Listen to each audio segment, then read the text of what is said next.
It takes a little more than belief to execute goals like Al Spazzeri or young Mark. You've got to have courage, and you're going to need an abundance of courage. Annie Danaka tells us a beautiful story from Portland, Oregon.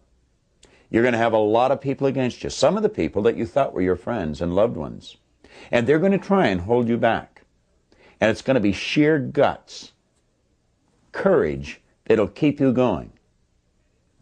Al did it, Mark did it, Annie Danaka did it, and so can you. Listen to this. Now, you've got to have courage to act on the idea. In the vernacular, it takes a lot of guts. We were fortunate enough to have Paul Hutsey share his experience with us yesterday. You know, in that same meeting that I met Paul Hutsey in, I was living in LA at the time, and I had come into Toronto to work the conventions for that company. There was another gentleman, and that man changed right in the meeting. He changed right in the meeting. He went back. He lived in a neighboring town to Paul. I believe he was in Hutchinson, Kansas. At that time, Paul was in Wichita. And I remember Paul telling me one day, he said, you know, he changed so much, he appeared to be phony. He said, I almost told him. But he said he never changed back. Well, I was out working in Paul's company. I was working up and down the west coast of the United States. I was in Portland, Oregon. And there was a young lady in the seminar there, and I'm going to tell you, she had her act put together. You could say she had her head screwed on right. Physically, she was quite an attractive lady. She did some of the work that you do, Scott. She worked on stage. She did commercials. She raced cars. I'm talking about those great big long things with little wheels on one end and big ones on the other to go about 5,000 miles an hour for a second or two. You know? And she won the races. She was a salesperson in Paul's company, and she did very, very well. Her name was Annie Danaka. The following Christmas, Annie sent me a calendar. And on each month was a beautiful philosophical quotation. It contained beautiful truths about life. Rather than write to her, I gave her a call and thanked her for it. One thing led to another, and we got around to the point of talking about something John was talking to young Mark about. He was saying some of your peers are going to attempt to knock you off course. Well, I would go so far to say, Mark, that many of your peers are going to attempt to knock you off course. As you go to execute this big idea, understand not only do you have to adapt to the new idea, but the people around you are going to have to adapt to your new idea if they're going to accept you in their life. And it's highly unlikely that they are going to adapt. You see, the people you've been associating up to now, they've been earning $18,000 a year, Al. And I would imagine some of those people probably have quit talking to you. Yeah, Marge's sitting there, his wife, saying, yeah, that's right. Yeah, they've quit talking to us. I experienced this. When my income took off, some people I thought were my friends quit talking to me. Of course, you're earning this money. What are you going to do with it? Well, I like spending it. My wife gets a bigger kick out of it than I do, but you buy a nice new car. They say, oh, you're a big shot now. And, of course, you probably want to live in a nice new home. What was the matter with the old one? Not good enough for you? You've got to be prepared for this, and you've got to develop mental strength, because I'm going to tell you, at first it hurts. It bothers you. They try and pull you back to where they are. Annie was telling me about a time she went down on a call for a play, and she went with a couple of her, what she thought were her girlfriends. She got the leading role in the play, and the friends didn't even get in the supporting cast. I have never been in a play, but my daughter has, and one that Scott was musical director of, and I watched them rehearse. I went over and I got to know the cast. And they work hard. They worked long hours. This is before it ever goes on stage. I mean, they start early in the morning, they go to late at night. They may do this for weeks on end. Then just to find you got to rewrite this section, you got to learn it all over again. New energy has to be put into it. It's tough, grueling work. There's no audience there to give you applause. There's nobody there but the director, the producer, the critique what you're doing and say, that's not good enough, do it again, you know, do it different, do it better. It can be a little disheartening. Opening night is a big night, big night. Now, I know that intellectually. I don't really know it emotionally because I've never been in a play. But I watched them. They were excited. And, of course, afterwards, there's a party for the cast. Because Colleen happened to be in this one, I was invited to the party, and I was standing watching them. And they were so enthused. They were excited. I mean, big deal. Well, opening night of Anne's play, her girlfriends didn't come out to support her. And that's usually a time, I know that one that I'm referring to with Scott, that Colleen was in. There were members of the cast where their families flew in from the United States. Yours did, as a matter of fact, Scott. I met his mother and his sister. In fact, I had breakfast with them after. They had flown in from Colorado. Another chap had his family flow in from Alberta. They come out to support them on opening night. Well, these girls never even come out to support Anne, and it bothered her. It really bothered her. And she was talking to an old friend of her dad who has since passed away. His name was Hap. Hap wrote her this letter. She told me about it. She said, I'll send you a copy of it. I've given it to a few people on occasion. She said, you can have permission to use it in the seminar. It is a classic. It is a classic. Now, as I read this, I want you to keep this in mind. As you take that new idea and you make up your mind you're going to go right to the goal, you're not going to be part of the 80%. You're going to be the 20%. And you want to remember this, Mark. Don't let those kids pull you down. They're on the wrong track. And you make up your mind you're going to execute this regardless of what anybody says. Hap said, Dear Anne, once upon a time there was a fellow by the name of Al Cap who wrote a comic strip called Lil Abner. Many years ago he had some characters in the strip who lived in a town near Dogpatch. They were the town bums, the ne'er-do-wells, the failures whose whole aim in life was to pass judgment on others. Their criticism and ridicule became so vehement that in time, the rest of the people in town became acutely conscious of it. The boys down at the stable, as they were called, because that's where they spent most of their time, soon set the social standards for the whole town. Nobody could do anything without their sanction. Because they lived within the structure of their crummy little world, they would laugh and point their finger at anyone and everyone who tried to be better than he was. As a result, the people feared the ridicule of the boys down at the stable so much so that they stopped trying. Soon everybody became bums, and the whole town died. He said, in every social structure, Anne, whether it's family, town, country, or state, there are the boys down at the stable. They're the jealous ones. They're too scared to try something different, and they show their ignorance by laughing at those who do. Learn to recognize the men for what they are, and don't let them hurt you. It takes a certain amount of toughness in here to succeed.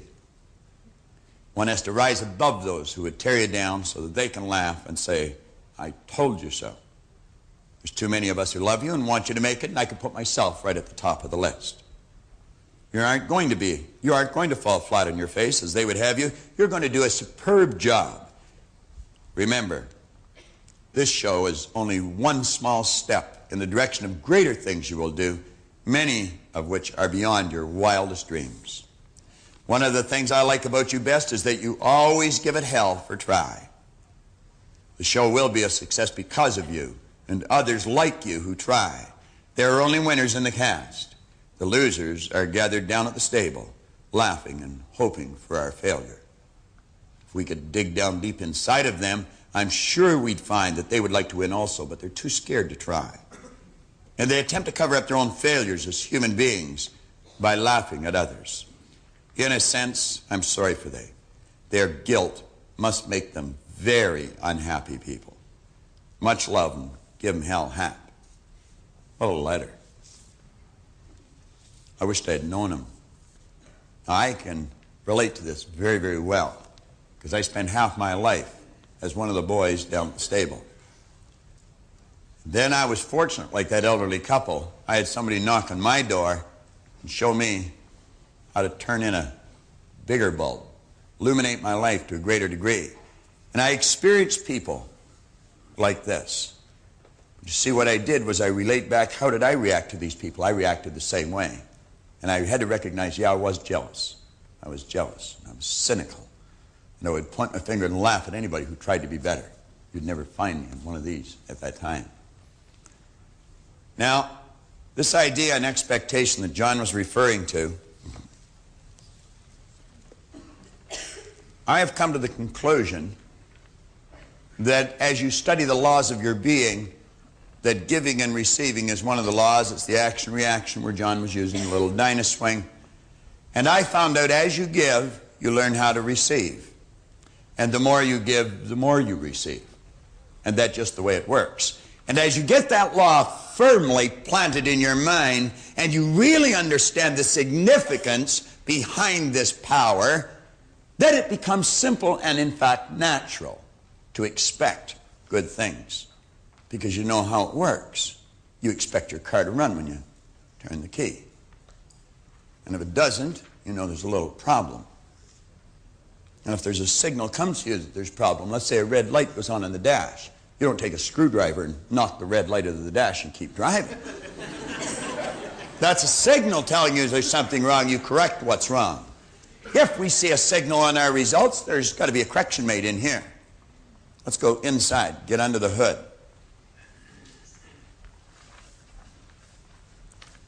As I mentioned a moment ago, we were fortunate enough to have Paul here yesterday. I'm going to ask Paul to come back down here. Now,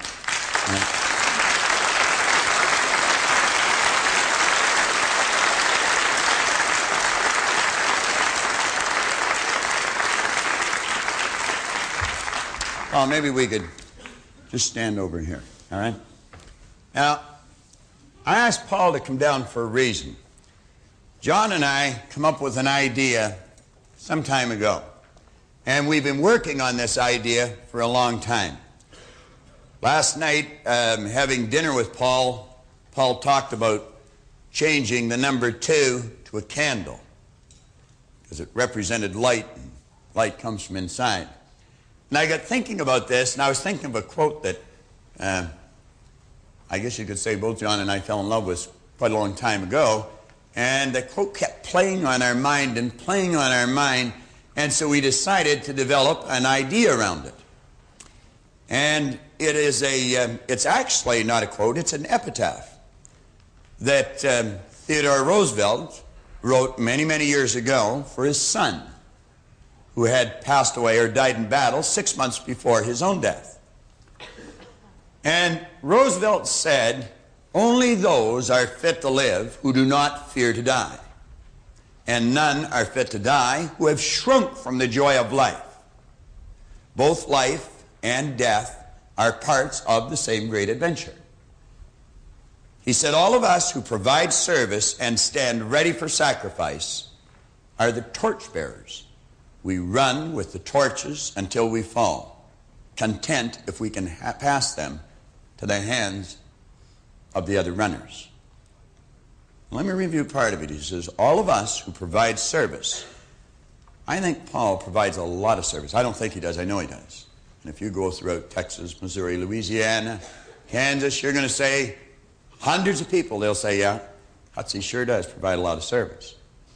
And then he said, and stand ready for sacrifice. Well, you know, he's already told us he's got 60 salespeople down there. He's got 8 managers. He's got 5 kids. He's got 19 grandkids. He's got a wife that's just a beautiful lady. And, yeah. I don't think he has to look for something to do on a weekend. When I asked Paul if he'd come up and share his experience with you and with all the people that are watching this, sitting in their home or at work, he didn't even say, let me think about it. He just said, sure, I'd be glad to. You know. Now, you know, most of us look at sacrifice as losing something. The true meaning of sacrifice is giving up something of a lower nature to receive something of a higher nature. I don't know what Paul would have done this weekend, but I do know last night he said, boy, that was just a great day. He said, what a great audience. He said, I had a wonderful time. So he gave up something of a lower nature. He received something of a higher nature.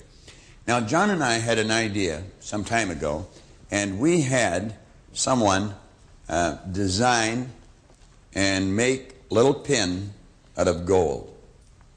Now it's a little gold pin. It has a wreath. It has a hand holding a torch.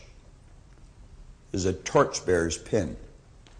And we had decided we would make a lot of people torchbearers, show them that there is compensation in service and sacrifice.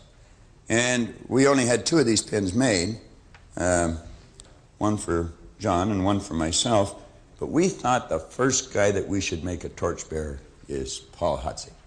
You know? Right here.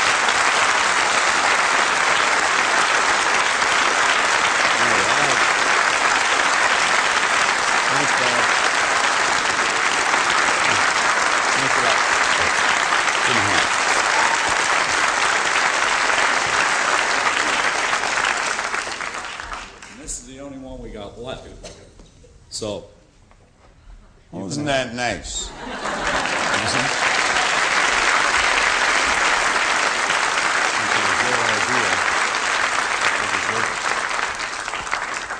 See how fast you get it back when you give it out?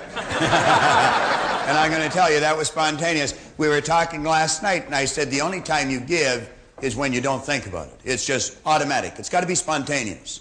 You have to think about it. You're trading. I know that John didn't even know I was going to do that. We talked about making Paul the first torchbearer, but he didn't know I was going to do that then, nor did I know he was going to do that. Now, you get locked into this idea. What you want to do is fall in love with what you do.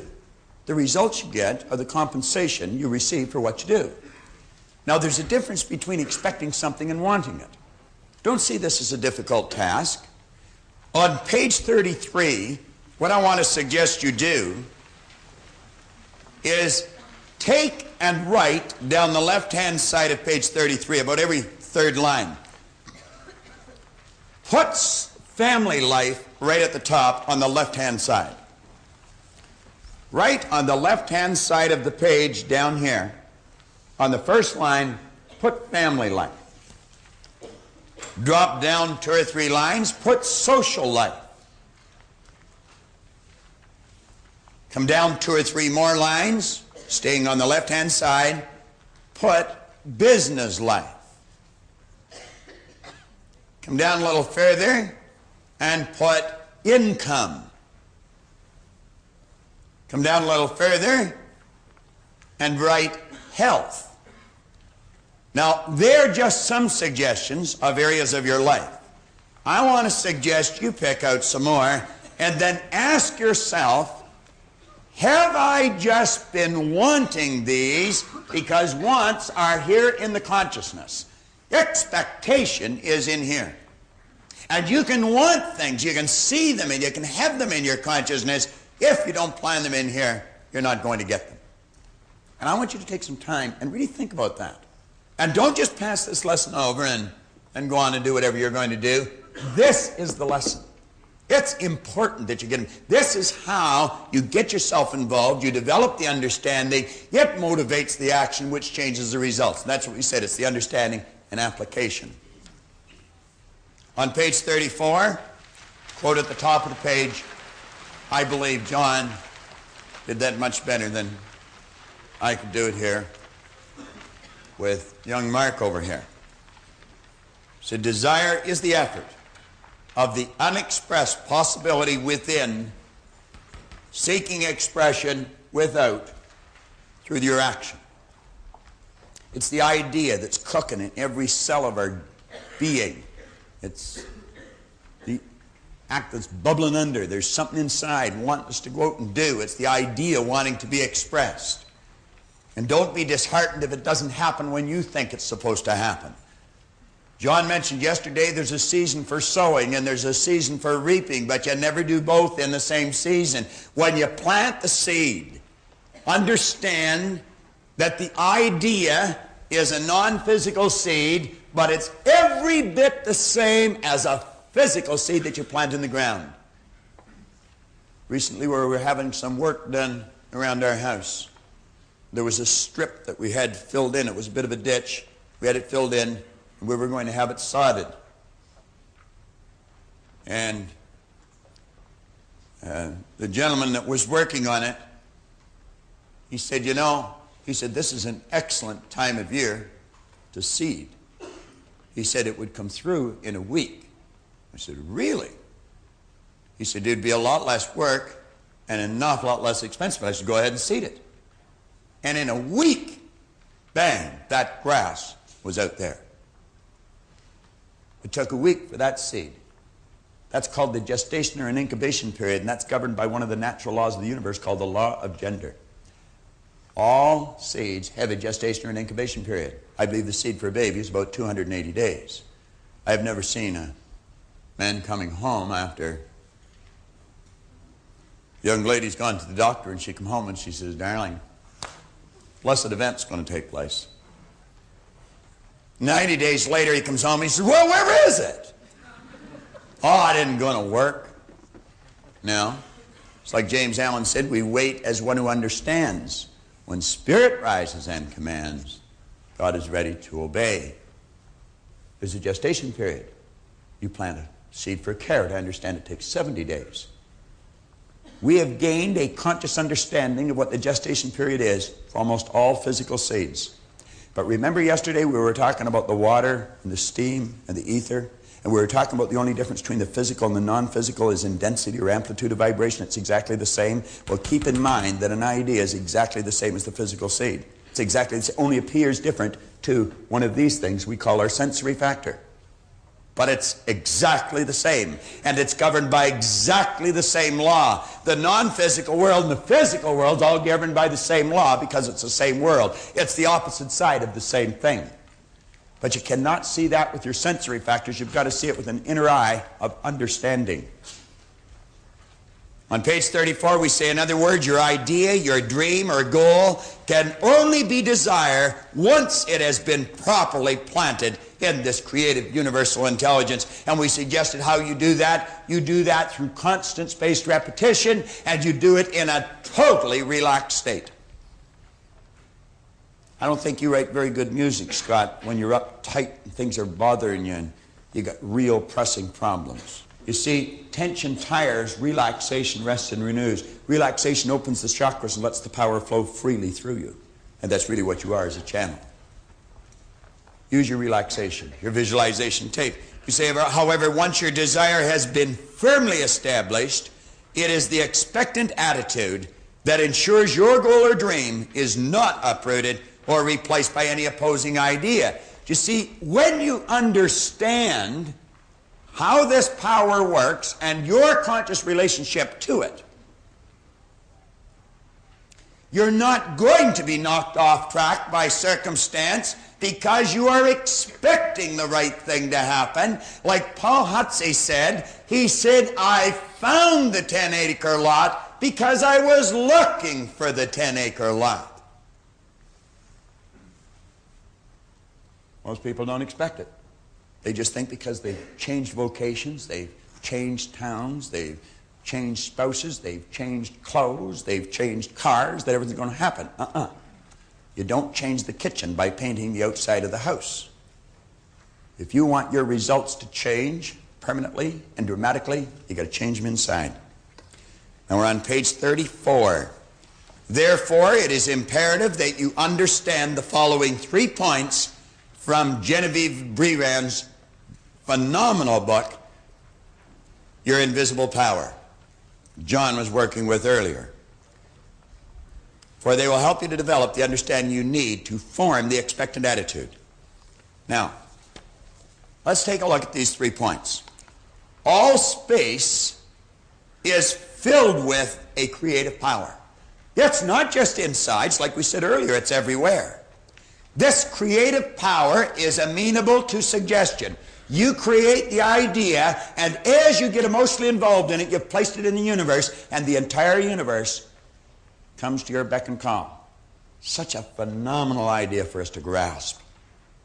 We say the creative power only works by deductive methods. John covered that early yesterday. What do we mean by that? Deductive methods. It only has the ability to accept the idea and move it into all its necessary parts for the manifestation of the idea. It has no ability to add one fact, one idea, one thought. It cannot add anything to it. It's like a mold. What you pour in, that's what you get back. This creative power only works by deductive methods. You build the picture, I'm telling you, just think about it. You can build a picture in your mind, you turn it over, and that's the way your life starts to go. The same way the architect designs the building, the same way you design how your table is going to be set, the same way you design how to make that dress, the same way you design how to make that table, the same way Paul designed the way he wanted his house, you can design your life. All aspects of it. And it works by exactly the same law. Now, Thomas Troward in his writing emphasized this last point because it implies that the action of this ever-present creative power is in no way limited by precedent or what has gone on before. What do we mean by that? Well, I'll tell you exactly what we mean by it. Your present or past results have absolutely nothing to do with what's going to happen from this point forward. Now, that was the point that Roy Stanford drilled into my head. You see, I kept thinking, well, gee, I'm such a mess up. You know, I've done everything wrong up till now. I'm 26. I'm broke. I'm not happy. Everything was wrong. He said, Bob, that's all in the past. He said, every moment is a new moment. We shouldn't condemn ourselves. And he said, what you were yesterday, you paid for. What you are today, you decide upon. That's exactly what Troward's saying. This power in no way is limited by precedent. Even in a creative state, we sometimes don't understand that. Do you know why airplanes, right up to today almost, have wings on them? Because birds have wings. Birds fly, they have wings. If you're going to get a plane to fly, you got to put wings on it. Do you? No. We've got planes flying without wings today. You know why? Never did need wings. But you see, the thinking was, to a degree, limited by precedent. Birds fly with wings. Planes have to have wings. Planes do not have to have wings. You're creative. If you can visualize it, you can do it. It doesn't matter what it is. That's what Hill said. Anything the mind can conceive and believe, it can achieve. Said in other words, this universal creative power creates a creative direction from the idea or image that you impress upon it. It's just sitting there and it's waiting and saying, whatever you ask for, I'll give you. Before you speak, I'll hear.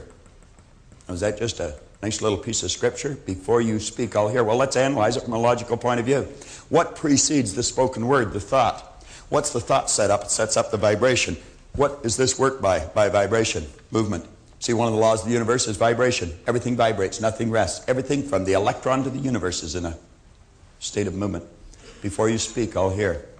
Sound of God evolves around the law of vibration.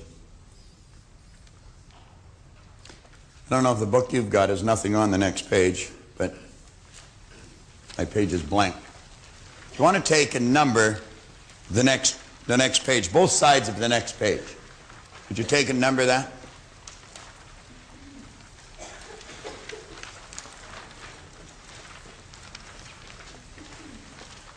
Now, how many of you, or did you, write 35 and 36 on the next two pages?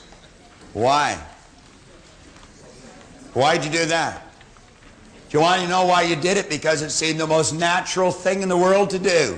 Because there was nothing on it. On one side it says 34, and the next one said 37. So this has to be 35 and 36. You could have put 16 and 102 if you wanted. There was nothing on the page. Nothing. And you know that's exactly the way your life is every day? Blank. Nothing there. Put on it anything you want. You don't have to let what's on the previous page determine. You don't have to let what somebody tells you is coming determine. You can put anything on it you want. You got a clear sheet. You have right now, Mark has, I have, John has. Every one of us has. Now, grasp that. We can start over right now, build the image. You see, L did that. He said, I'm not going to work for $18,000 anymore. I am not going to be average anymore. I understand. When he went through the seminar, he started to grasp this. I understand there's something special about me.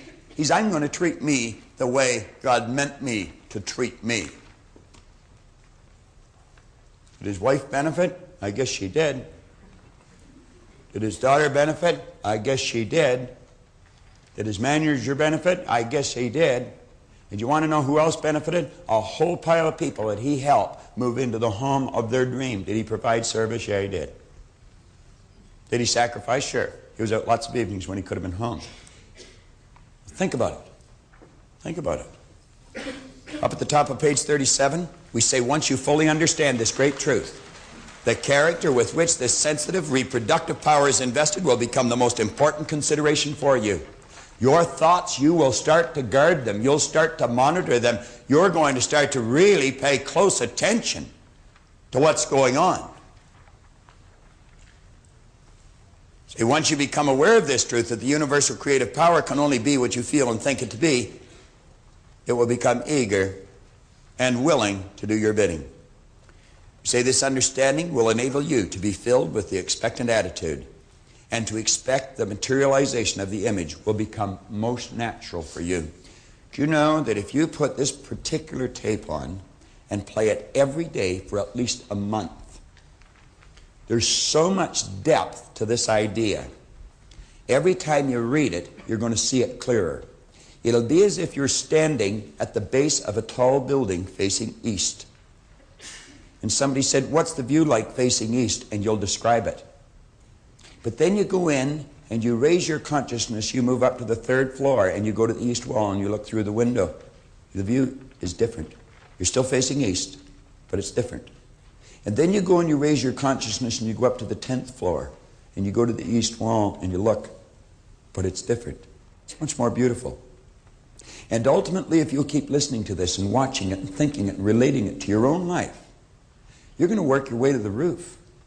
And you'll see as far as your eyes can take you. It's like Paul told me one time. He said, go as far as you can see. When you get there, you'll see how to go further. Troward said, if you think your thought's powerful, it's powerful. Let's stroke from our vocabulary those three words, it's just me. It's just me. It's just me. Should never be just. Something absolutely phenomenal. When you're talking about you could speak in superlatives all day long and you're going to fall short of describing the dynamics of you. Talk about something special. You're sure special, believe me. I know I'm special. I think I'm a nice person. And you know something? It's because I know that and think that I attract nice people into my life. I've got some phenomenal friends. Later today, you're going to see everybody that works for our company, and I'm going to tell you, I was saying to Paul last night, I'm so proud to be working with these people. We have some of the nicest people that you'll ever want to meet working in this company. Just absolutely phenomenal. We were talking about Shirley Laverdier, our national sales manager. And I was saying last night at dinner, I said, you know something? I have never heard that woman complain. I've never heard her say anything negative. Physically, she's not very big, but I'm going to tell you, she's got a rod of steel right down her back. She's the toughest little lady I've ever met in my life, and smart. I was saying to Paul, we were with Gina and Randy, and I said, you know something? I said, they work at this company as if it's theirs. On the way home, I thought, maybe they got a picture in their mind. But anyway. But you don't attract people like this if you're not a nice person. You see, I grew up with the idea, don't say things about yourself like that. It's conceit. It is not. It's awareness. If you don't love you, how are you ever going to love anyone else? I'm not talking about conceit. I'm talking about a heightened awareness of what we're really like. Now, expressed another way, as a person thinketh in their heart, so are they.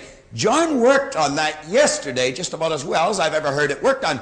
It's in your heart. That's inside. That's what Paul was talking about. Universal creative power can no more change this law than an ordinary mirror can reflect back to you a different image than the object that you hold before it. But remember, as you think does not mean as you tell people you think.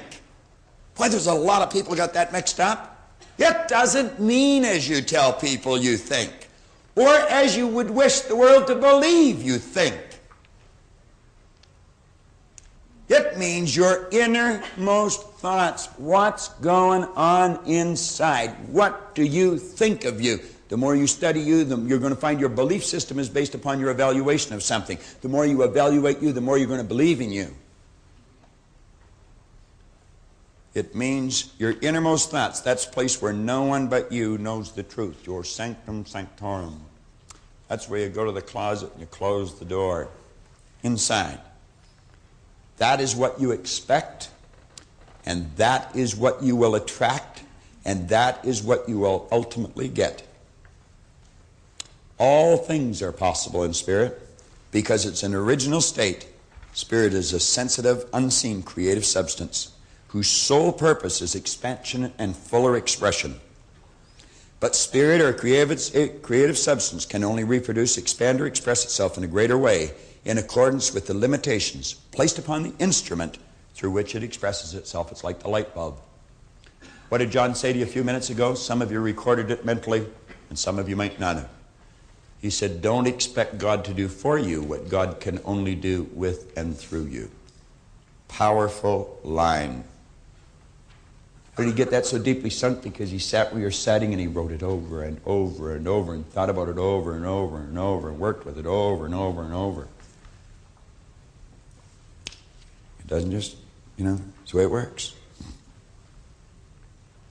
The non-physical creative substance, spirit, flows to and through the seed and expresses itself in its polar opposite physical form, namely the plant or the tree. Now, I want to take a minute. We are running a little late, but take a look at the third paragraph from the bottom of page 37. Spirit can only express itself through the medium of an acorn in accordance with the limitations placed on the acorn. And the medium of the acorn is limited by the pattern plan or the nucleus in the seed. Now, I want you to really think. I want you to imagine that that's an acorn. That acorn is not solid. It is moving. It is actually moving. That acorn is a mass of energy in a high speed of vibration. And at the present time, that acorn would be disintegrating because it can only do one of two things, create or disintegrate. It's disintegrating because it's not in an environment that's conducive to its unfoldment.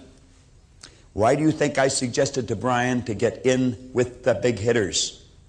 Dr. Livingston proved that from Harvard back in the 60s. He took a person that wasn't doing well and he placed that person with people that were doing very well, and that person's productivity went up. Get into the right environment. That acorn, if we took the acorn and we planted it,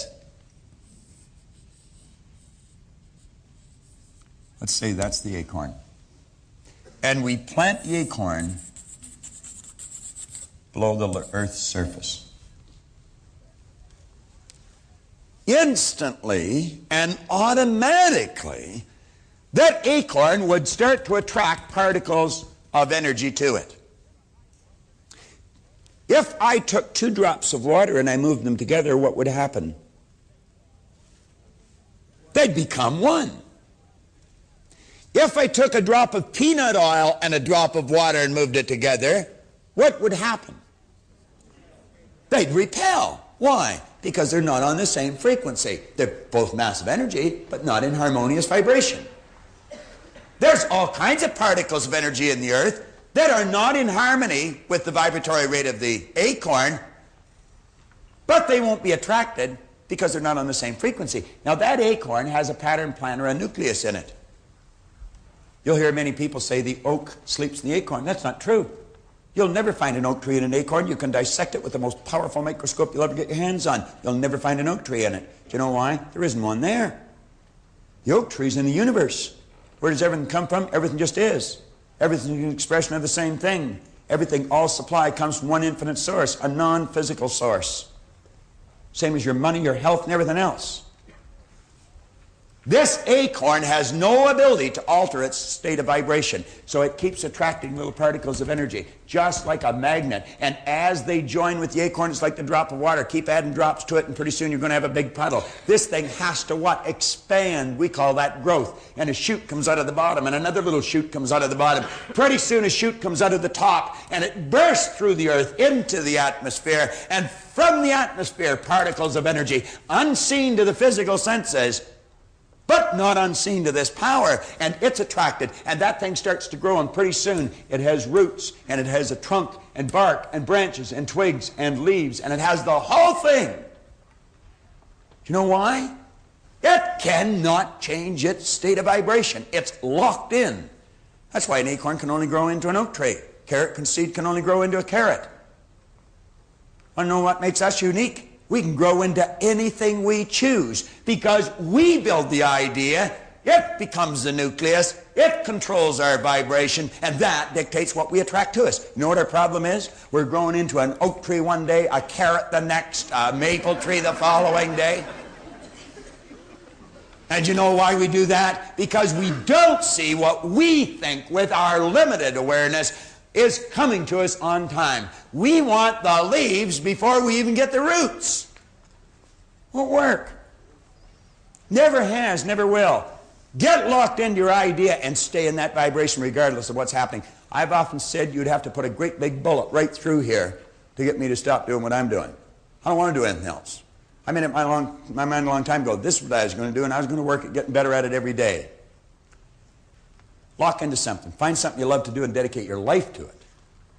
I see people come into this business and because they haven't made it in 3 weeks, they say, oh, hell, it won't work. You know, what do you mean won't work? Anything will work. They do it like they play a yo-yo. It's up and down, I'll throw the yo-yo away. Yeah. Never master it. Do you know the average person reads at a grade 7 level? We learn to read by the time we're in grade 7 and never improve upon the skill. Very few people ever master anything. I want to suggest that through the repetition of listening and looking and watching this, you're going to master whatever you love to do. Go and do it. Get the courage to step out and do it. On page 38, Genevieve V. Rand said, when your understanding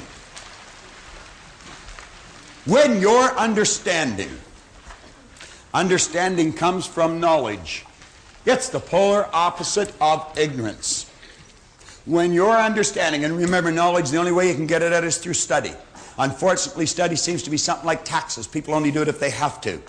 Well, what we want to do is fall in love with the idea of studying. When your understanding grasps the power to visualize your heart's desire. The heart is the spiritual core of your being. And you know something? Spirit's always for expression and fuller expansion. Spirit's always for growth, never for disintegration. When you see things get bad and they say it must be God's will, that's an expression of ignorance. God's will is always for expansion and fuller expression. Greater ways, greater things. That is God's will for you, for me, for everyone else. Never for hard times.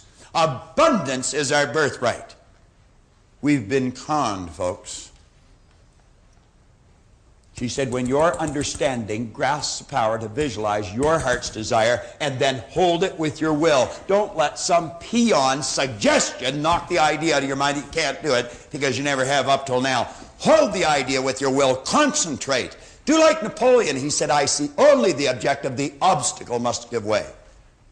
Do like he did, but don't be like he was. He wasn't a nice person. She said, when you do that, it will attract to you all things requisite to the fulfillment of that picture, and it'll attract it by the harmonious vibration, the law of attraction. You know what you have to do?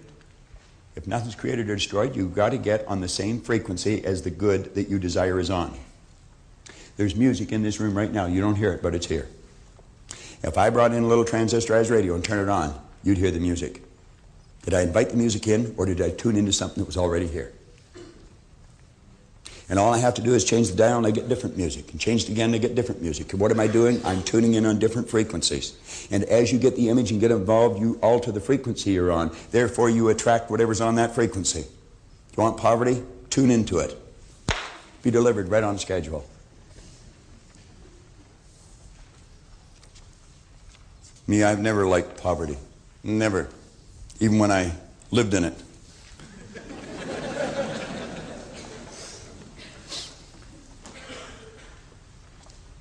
Now the rest of page 38 is pretty, well, self-explanatory.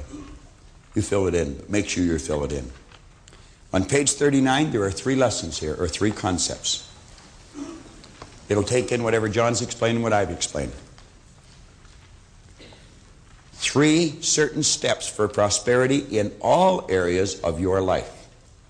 On page 39. Number 1, build the image. That's plugging in the bigger bulb so that you can illuminate your life in a greater way. Turn it over to Spirit. Turn it over to Spirit. Let go and let John. Let go and let God. I was thinking of John as I was saying that. But for good reason.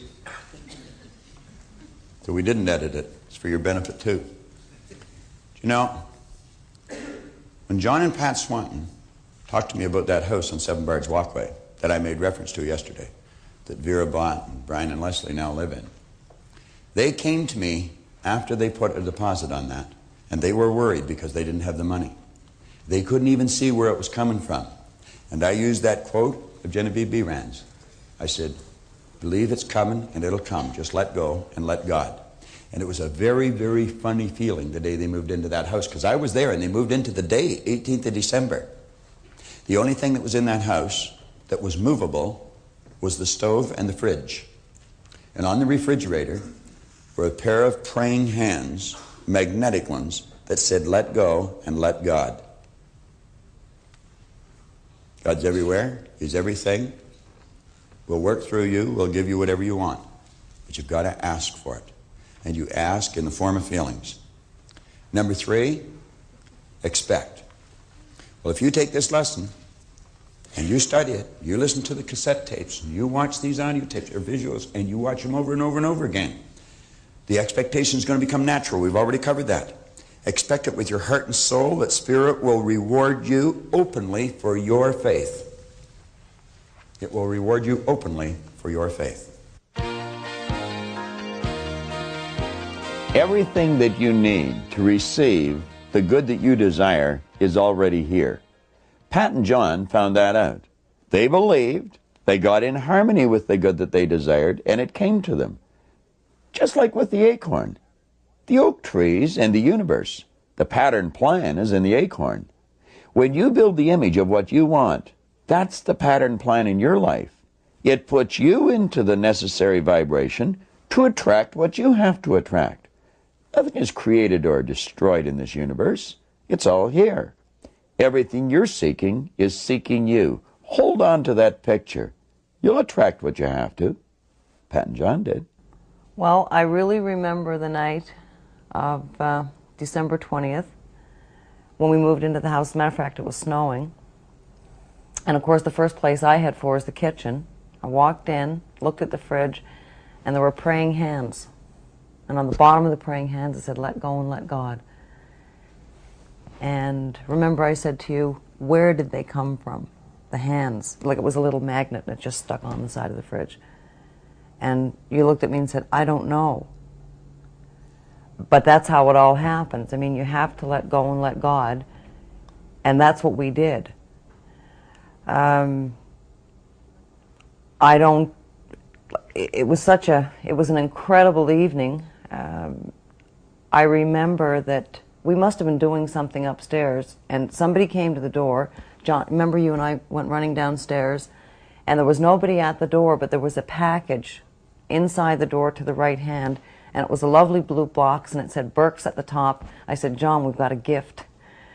And took the thing upstairs and opened it, and it was an hourglass in there, and it was a gift from Bob, because he knew we were moving into the house. Well, he had faith that we were moving into the house. He didn't know exactly that we would.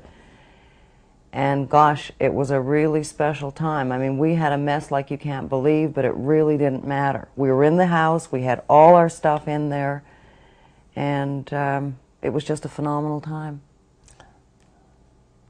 December 20th was a great day for me.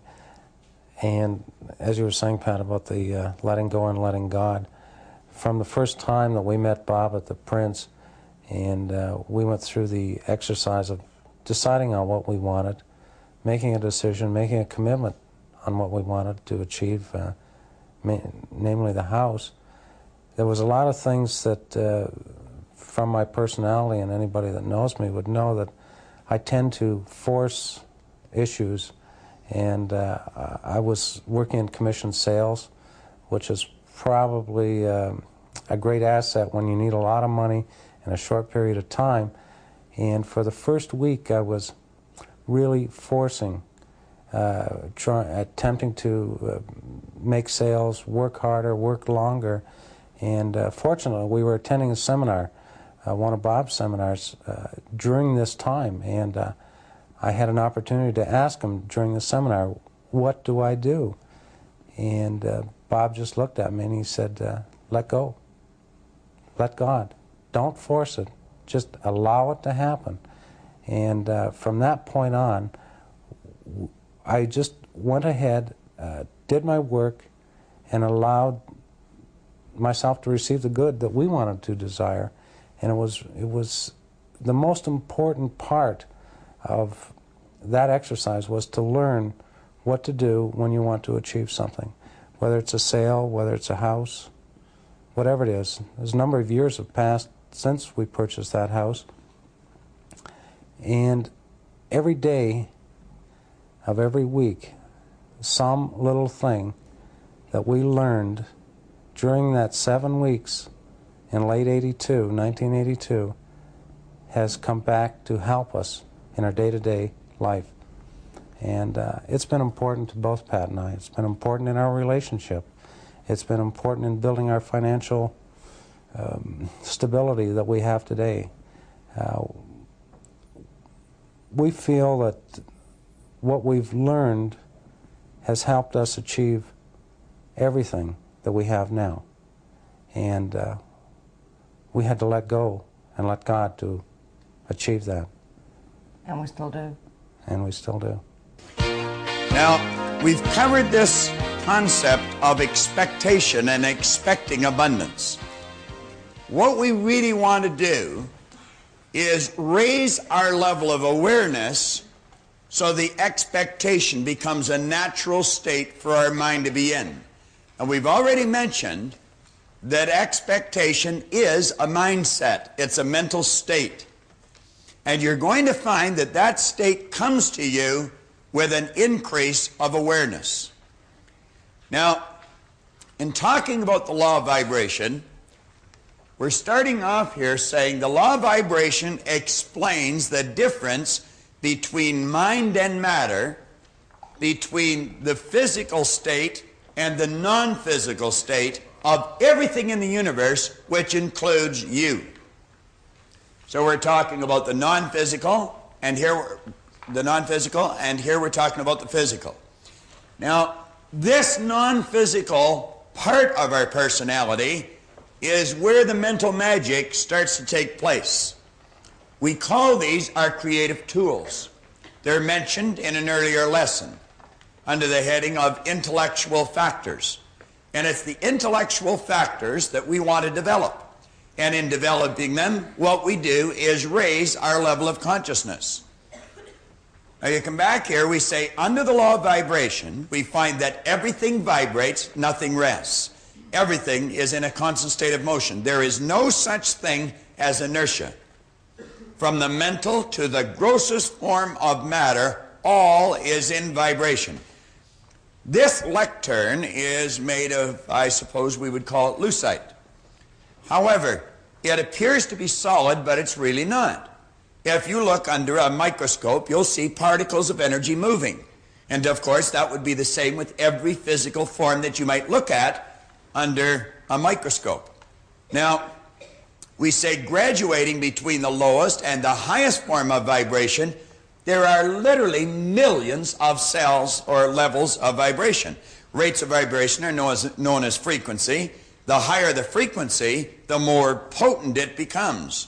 Thought being one of the highest forms of vibration and very potent in nature should certainly be understood. Now, I have mentioned in many, many seminars that thought waves are cosmic waves that penetrate all time and all space. It's not an accident if you happen to be wandering down the Champs-Élysées in Paris or maybe Oxford Street in London, England, and a loved one may be sitting in Colorado Springs, and they're really concentrating. Something has happened at home, and they really want you to phone home. All of a sudden, you get a feeling you should phone home. Now, what did we say feeling was? Vibration. Their thought waves are in resonance or in harmonious vibration on the same frequency as certain cells in your brain. And as that thought wave of theirs strikes your brain cells, it sets up a vibration in you. You call that a feeling. You've got a feeling you should phone home. And you phone and they'll say, oh, thank goodness you phoned. We've been wanting to talk to you. Do you think that's an accident? Again, it's the same thing when you pick up the phone to phone someone. You haven't touched the dial. The phone hasn't rang, and yet the other person's on the other end. We put that off as coincidence, and we laugh about it. It's an absolute law. You were in tune with the other person. Now, we started out yesterday morning with a glass of water. In the earliest lesson, we were coming under and talking about these three parts of our personality, and then we related it to energy. I held up a glass of water, and I said, in the state of vibration it was in, the energy was called water. Then we talked about heating the water. We called the same energy steam. It wasn't water any longer. And then we continued to heat the energy, and then we called it air, ether, or gas. It was the same energy. Now, let's let these lines here represent levels of vibration, or we could refer to them a different way, levels of consciousness. Now, we're going to take this bottom line and make it a little heavier. We'll put a couple of arrows on it. And then we will write the word self. Now, I would suggest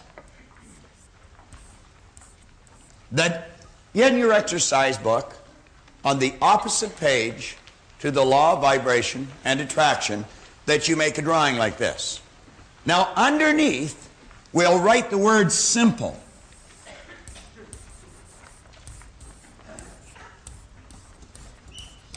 Now, everything below this line is going to be referred to as a simple conscious state.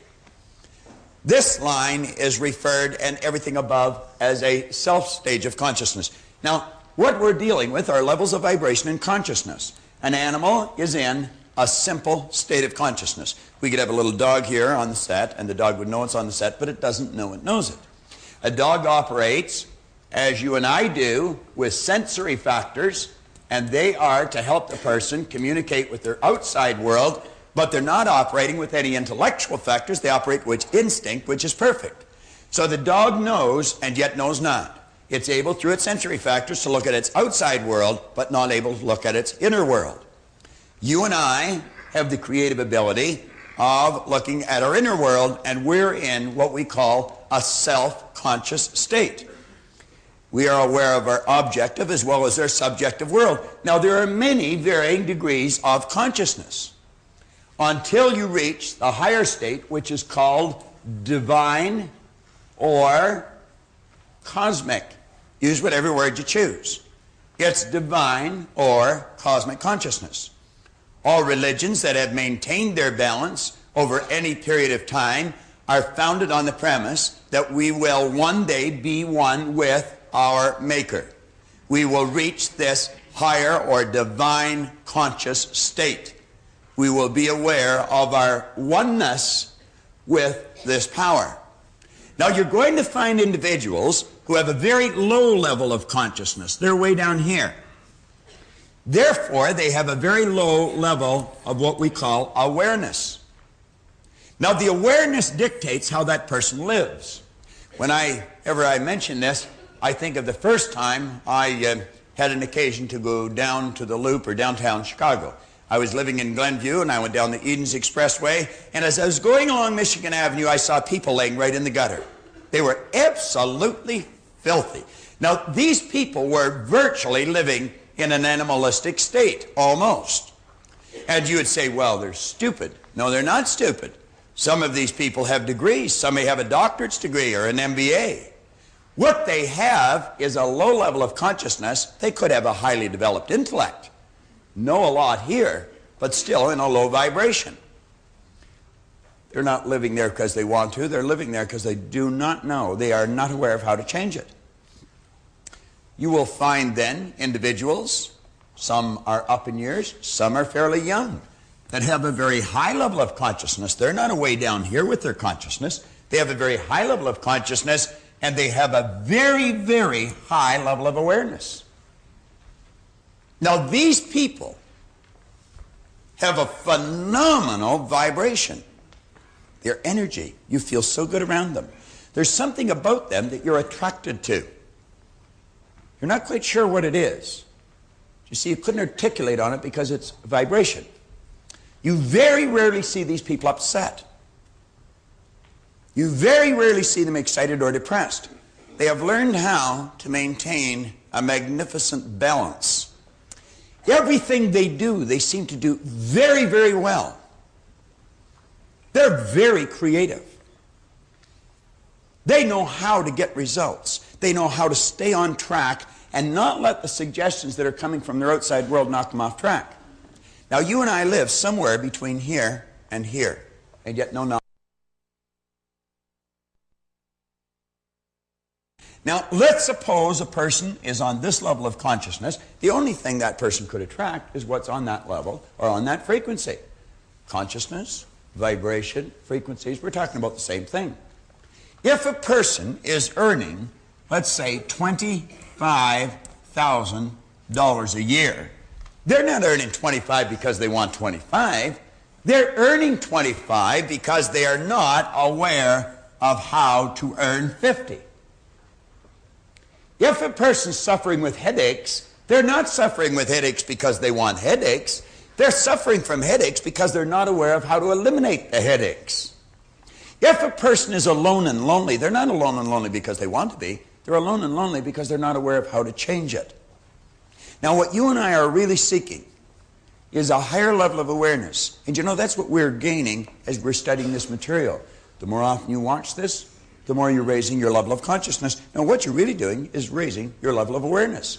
And we're going to get to the point where we're very, very tuned in. We say the law of vibration could be explained in many ways for various purposes. In this seminar, it is our intention to confine it to thoughts, an effort to improve the quality of our life. Now, I'm just going to touch on the first couple of pages, and then John's going to come up and tie this in on this board to goals. Because that's what we really want to know. We want to know, how does reaching the goal and the awareness of vibration, how do they connect? Where's the connection there? Well, the more we understand this, the more we'll understand what I'm saying here. Because everything vibrates. So what we want to do is get into harmonious vibration with whatever good we desire.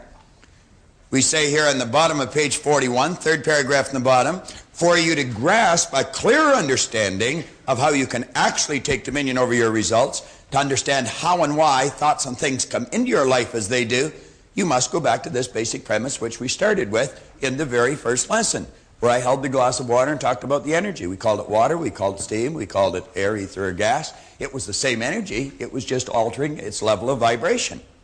Now we say energy is neither created nor destroyed. All science and all theology have taught us that for, let's say, for the past 6,000 years at least in recorded history. Now, everything is merely in a constant state of vibration, being manifest in all varying degrees of vibration. We have the ability to alter the vibratory rate of anything. I could take and alter the vibratory rate of this lectern. Call it lucite. I could turn it into air, ether, gas. I did that yesterday with a dollar bill. Just 1 minute it was paper, boom, the next minute it was air. I had the choice, I had the ability to do that because I'm a creative being. I do have dominion over. Well, now we know that with simple little things. Let's use it for higher things. We say with free will and the other many mental factors we possess, in our marvelous mind, you have the co-creative ability to cause vibratory change to take place as you choose. If I'm not feeling good, negative vibration, I can switch the idea in my mind. All of a sudden I'm feeling good, positive vibration. How's that controlled? It's controlled by the various ideas that I will choose to entertain from time to time. I'll build here and plant here. Because whatever goes in here dictates the vibration my mind body is in. And we must understand mind body are one and the same, not two. Not two. Now with free will, reason is one intellectual factor, will is another intellectual factor. Reason gives us freedom, and the will gives us the ability to lock into an idea and control our vibration. And stay in the vibration we must be in to attract something that's already here. It's like the way to fly the airplane was already here.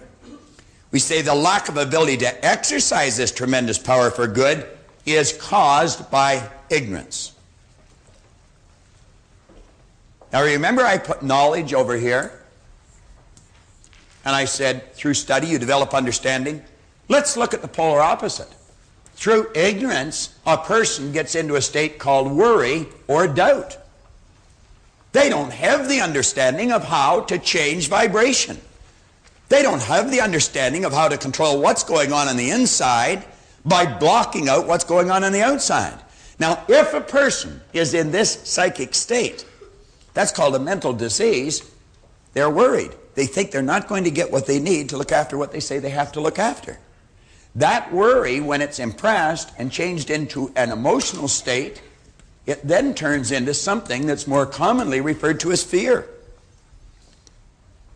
That fear energy has to be expressed through the only instrument it can be expressed through, the physical body. Instantly and automatically, the body moves into a vibration more commonly known as anxiety. Now, the anxiety we usually treat with Valium. However, we have not looked after the cause, we're treating the effect. And the anxiety, of course, moves into disease, which moves into decay. It's like St. Clair Lewis one time said, we don't die, we kill ourselves. What's the polar opposite to this? Well, with an understanding of this law, of this expectant concept that we've discussed, with what John's going to tie in here now to our goals, you never have to worry about whether you're going to reach your goal. Through the repetition of hearing and studying and watching and learning this information, you'll never fear whether you're going to get there. Because you see, understanding gives us the ability, if we cannot see the positive circumstance on the outside, we can build it on the inside. That's why Napoleon said, circumstance, hell, I make them. George Bernard Shaw said, people are always blaming circumstance for what they are. He said, I don't believe in circumstance. The people who get on in this world are the people who get up, look for the circumstances they want, and if they can't find them, they make them. They have the understanding they can do that. And through doing that and getting emotionally involved, they then set up an emotional state that's quite opposite to fear. It's called faith. The faith must manifest on the physical plane as health or well-being. Now, this could be in our social life, could be a healthy body, healthy bank account, healthy business. Name it and claim it. So you can see, it really makes a lot of sense to know how to take control of this. We say, let there be light. And there was light. Let there be light. You'll never force light. Light is consciousness. Force negates. Force only works in the physical plane of life. On the mental plane, you have to let it happen. You just let it flow into your consciousness. Flip over to page 42. Page is self-explanatory. I've been talking all the way along. I talked about the importance of environment. We were using Nino's office as an example. It's got a lot of heavy hitters in there, big producers, positive people, people with high expectation, with real worthy goals. I introduced Grant Sylvester yesterday, and I do a lot of work with their company. They got a big company. It's an effective company. That company started 4 years ago with financial planning centers. They have about 90 centers now across Canada. The first center started about 4 years ago in Moncton, New Brunswick. Don McKay and Fern Robichaud started that center. Most people would expect to maybe earn a profit in the first 2 or 3 years. They think that was pretty good. These two men earned $250,000 the first year in business in Moncton, New Brunswick. Now, Moncton is not the economic capital of the world. How did they do it? It doesn't matter where you are outside. It's like Paul said, it's where you are inside. Don McKay and Fern Robichaud expect the best. Grant Sylvester and the executives in that company expect to attract people that want to open businesses, and they attract them. And the people are very successful. This page, 42, focuses on that. It talks about the positive and the negative personalities. We made reference yesterday to Raymond Aaron's Millionaires Club. He has attracted a group of people, every one of them want to learn to be a millionaire. He's a pretty good guy to teach them. The guy's a millionaire. How do you become a millionaire? Same way you can become, or same way any of his people. Right thinking, right ideas. He has the ideas. You want to get it? Go to him. Does he give them to you for nothing? No. Servant's worth is higher. But it works. Why? Environment again. You're in tune. You're mixing with the right people. Now, if you're a negative person, in other words, you're choosing negative ideas, you're worrying, fear, and anxiety, you know the only thing you can attract? The people that are vibrating on that frequency. You're going to attract other negative people. Misery loves company. That just isn't a cute saying. Birds of a feather flock together. Now, if you're a heavy hitter, understand this. Eagles don't flock. Sparrows do. Big difference. And the heavy hitters, they're all attracted to each other. They go to the same clubs. They take the same kind of vacations. They drive the same kind of cars. They live in the same neighborhoods. Now, if you're not one, how do you become one? Mix with them. You choose your environment. That's exactly what I did. 27 years ago, I was sitting in a bar here in Toronto. That's where I spent most of my time and all my money that I could beg, borrow, and steal. I very rarely earned very much in those days. One day I picked up a glass and I looked at it and I looked around and I thought, they're all bums in here. They were. Then I thought, geez, I must be a bum too because I'm always here. I'm one of them. They're one of me. You know what I said? I put the glass down. I said, I'm never coming back as long as I live. And I never have. I never have. And strange thing, none of them have phoned to see how I am. That's almost 30 years ago. They never missed me, did they, Mark? Never did. No, they don't even know I'm gone. On page 43,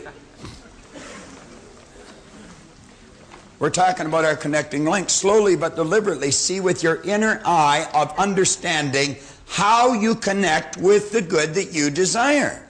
We say two objects whose electromagnetic fields are the same, have the same frequency, therefore they are in resonance, in harmony, or have a rapport. When two objects are in resonance, or well within the same sphere of relative motion of each other, vibration can be transmitted from one to the other through the medium of the electron. Resonance is concerned with the electromagnetic field surrounding the objects. We find that a globe on a chandelier will vibrate in resonance with a certain key on the piano, yet it will not vibrate to any other key on the piano, just the one. Music is vibration, I think, isn't it, Scott? That's what it is. Why do you think music will make you feel so good sometimes? Why do you think music will get you jumpy and make you want to dance, you know? Why? Vibration. Affects cells in your brain, puts you in a new vibration. You want to act differently. Isn't it? There's some radio stations that you enjoy. They're in harmony with the way you think. There's some that drive you crazy. They're not in harmony with the way you think. But there's a market for them all. We say all electrical, on page 43, around the middle of the page, all electromagnetic waves or quantums have their rate of frequency, which means the number of changes in direction per second. The electric wave spectrum is in a scale of vibration and is divided into regions. One must remember that these regions are not actual divisions, but merely arbitrary spaces covering frequencies that manifest in our senses in different ways. Each region blending into both the one above and the one below, like we said, like the colors of a rainbow. Now we say the earth and the universe are all but degrees in one scale and are in their basic nature the same. The difference be solely a matter of degree or vibration. All manifests of the same energy. Do you know that when you grasp this idea, all of your prejudices will disappear. It'll disappear. just like the negative consciousness we're going to show you in the next lesson. They'll disappear. And you know why they'll disappear? Because of understanding. It's the removing of ignorance. Now read this last paragraph carefully. When the world understands this truth, that everything is an expression of the same thing, we will see that all people are the same. They only appear to be different. How do they appear to be different? They appear to be different to our physical senses, our lowest mental tools. The dividing lines are not borders, color, or language, but ignorance. You attract whatever or whomever you are in harmonious vibration with. The results vary. The people remain the same. The results vary. The people remain the same. We may see a black man and a white woman, or a white woman and a black man. You know what I enjoy watching when I see that? I enjoy watching the people around. Watch the expressions on their faces. The shock, the anger, the horror. Do you know what they're expressing? Ignorance. It's them that is in the bad vibration. We have got some real crazy ideas. How do we get these ideas? Well, I remember when I was a little boy, you know, in the little life that John talked about yesterday, I can remember my grandmother. She was a dear old lady. I loved her. I can remember her saying, well, they're Catholics, but they're nice people.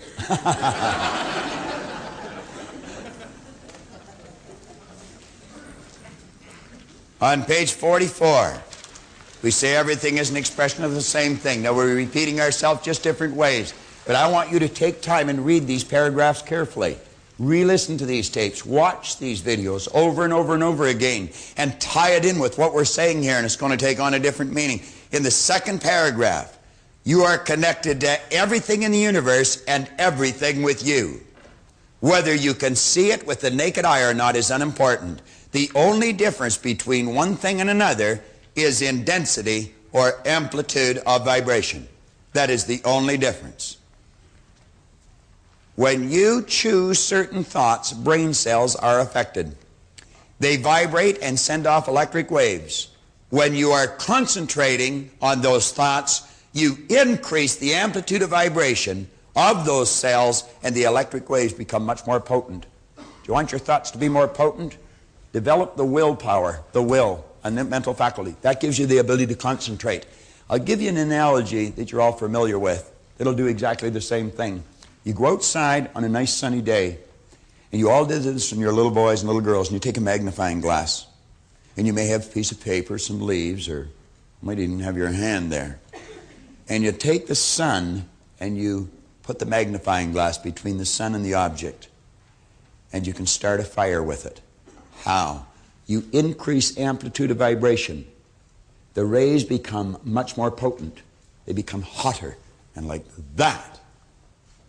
Let's take a candle, and let's suppose I put a sign way over here on the wall. We turn out all the lights, and I light the candle and ask you to read the sign. You'd say, I'm not able to. And I'd say, why? You'd say, there's not enough light. That would appear to be the correct answer, but it would be wrong.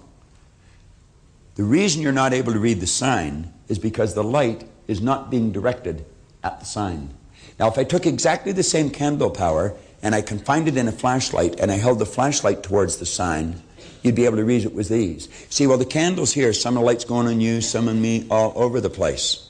But when I confine the same candle power to a flashlight, I'm marshalling the energy and I'm directing it towards a given point, and it becomes much more powerful, and you'll be able to read the sign with ease. Enough light, misdirected. We got enough power, we misdirect it. We think of too many unimportant things. Our mind's shooting all over the place. The average individual would have more ideas running across their mind in a matter of a minute than you'd find in the Encyclopedia Britannica. Just total loss of control. Know that you are originating those electric waves, and know that you are also determining the density of them by your own choice. You must also know that since you are originating these electric waves, your whole being is in that particular vibration. Now think. You're taking brain cells and you're causing them to increase in amplitude of vibration, and you're sending off a powerful surge of energy. Do you know the only energy those brain cells can take on is the same energy it's sending off? The only energy those brain cells can take on is a like energy to that which you're sending off. You focus on the negatives in another person, what kind of energy do you think you're taking on? What kind of a vibration do you think you're in? I think it might be a wise idea to focus on the good aspects of even the worst situation. I could have got upset when the yo-yo string broke, or I could laugh at myself. I've got a choice. One time I wasn't able to laugh at myself. Now I frequently do. Higher awareness. John always has. You know. On page 45. Now page 45 deals with something we're all familiar with. We have had magnificent instruments that's been used in the medical profession for years.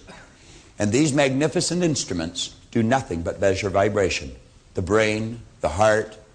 And they'll tell you whether you're healthy or whether you are moving into trouble. Do you know how they can tell? By the vibration you're in. By the vibration you're in. I remember one time years ago, I had to go for a stress test for insurance. I didn't particularly like the idea of going because it was time consuming, and who wants to run on a conveyor belt for a half hour? They'd have you running up and down stairs and jumping up and off and down steps. And then they'd lay you down and they'd wire you up. You see, they would put this electrocardiograph on you. And they would measure it, and then they'd have you wait a few minutes, and they'd measure it, and then take a few minutes and take another reading, take a few minutes, take another reading. And of course you get on there and your heart's going blah, blah, blah, blah, blah, blah, blah, and you're out of breath. I mean, you're just about worn out. Now, I have practiced relaxation, meditation, concentration for a long, long time. And rather than take a long time, because I was in a rush, I just instantly returned myself to a normal state. They called me a little while later, said, you got to come back for another stress test. The machine wasn't working right. That's the truth. And of course, there's a lot of people that are able to do that. You're quite able to do it. All you have to do is learn how. And we want to understand that the brain is that electronic instrument that controls the nervous system throughout the body, which is the electrical system in the body. You've heard of people having nervous breakdowns? No such thing. Person had a nervous breakdown, they'd be a puddle on the floor. The nervous system is the electrical system that keeps the body intact. They lose conscious control. Conscious control. This explains why, on page 45, they do not understand how to control this magnificent electrical instrument that they live in. Your body is the most phenomenal object on planet Earth, in the cosmos as far as I'm concerned. We are truly creative beings in charge of our own world, and we're in charge because we can alter vibration. Alter vibration. Or as I was saying with Scott in the music, create new vibration. Color is vibration. Have you ever noticed if you wear a certain color you feel better? They have found by painting hotel or hospital rooms, nice bright yellows and pinks, people get better faster. Used to be cut well, sew well, get well with the doctors. Well, now they're paint well, you know. I mean, big difference. Now, I'm going to ask you to turn over to page 46. And as you focus in on page 46, I'm going to ask that you focus on your goal.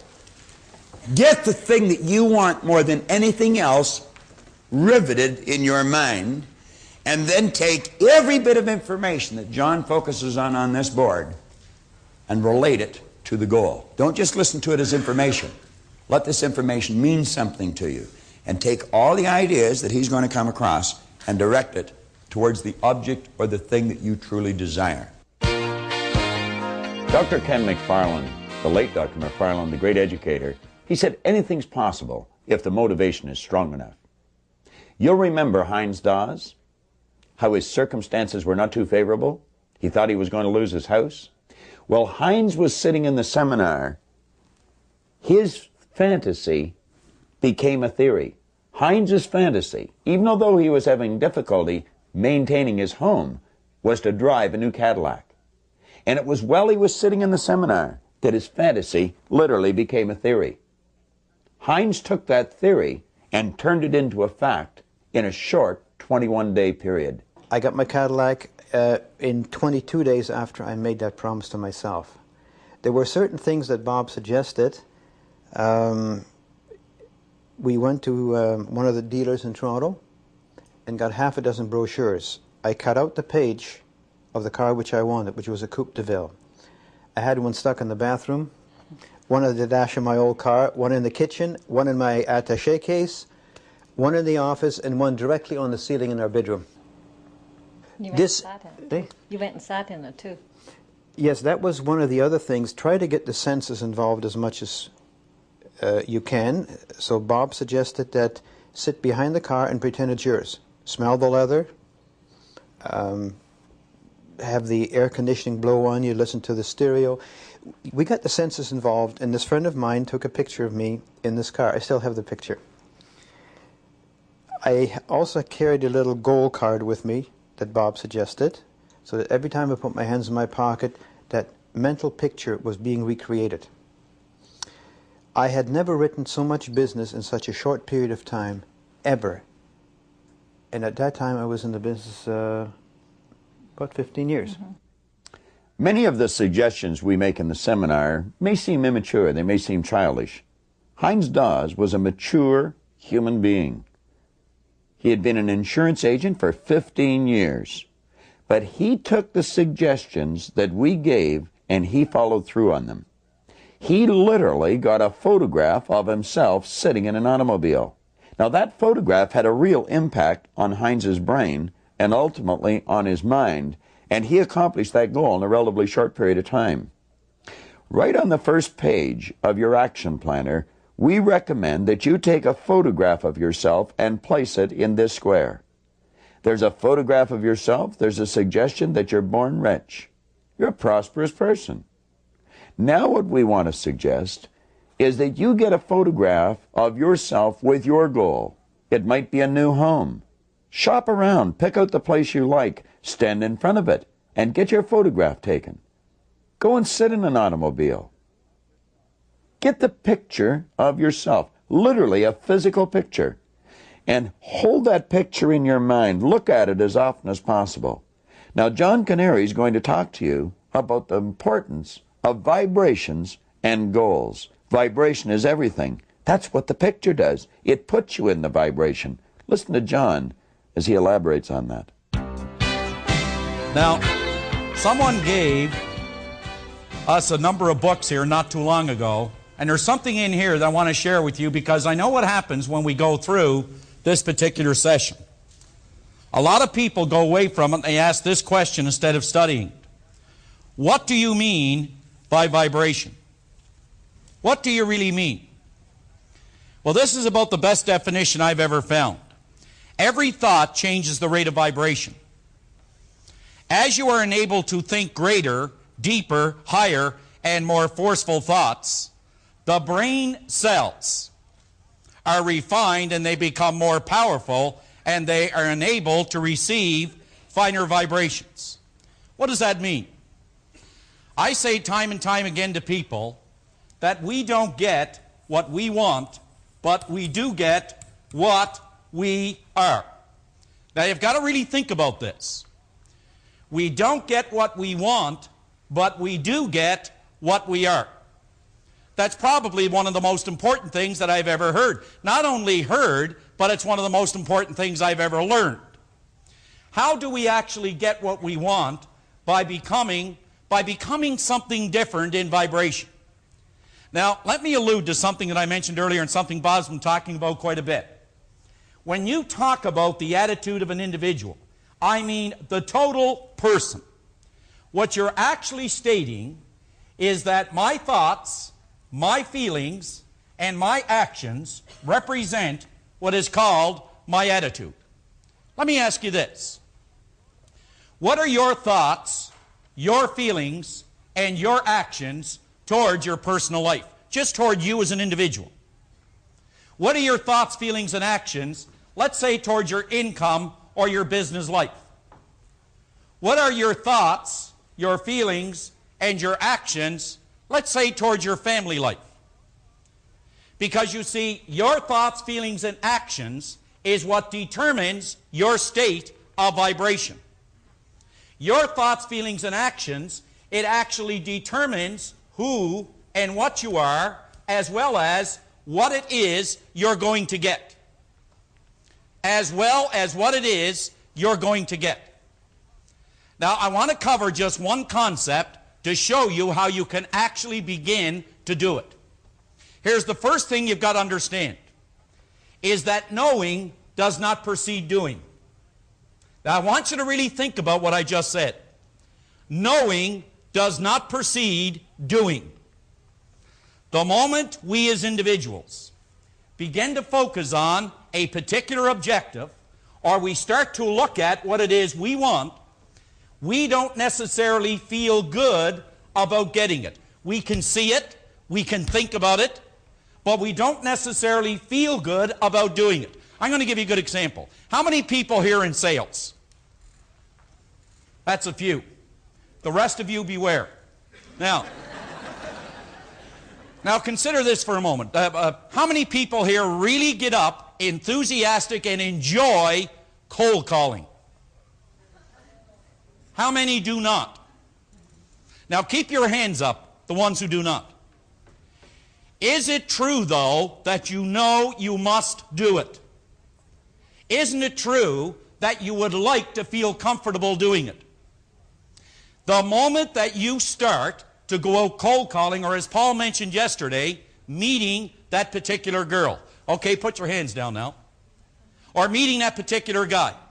That is suddenly a demand that changes your rate of vibration, or changes, you could say, the way that you feel. Now, consciously, you know what you have to do. You know what it is you're working toward. You know what it is you want, but inside there's a feeling, an uncomfortable feeling, or you could say a rate of vibration giving you feedback, telling you why you can't do it.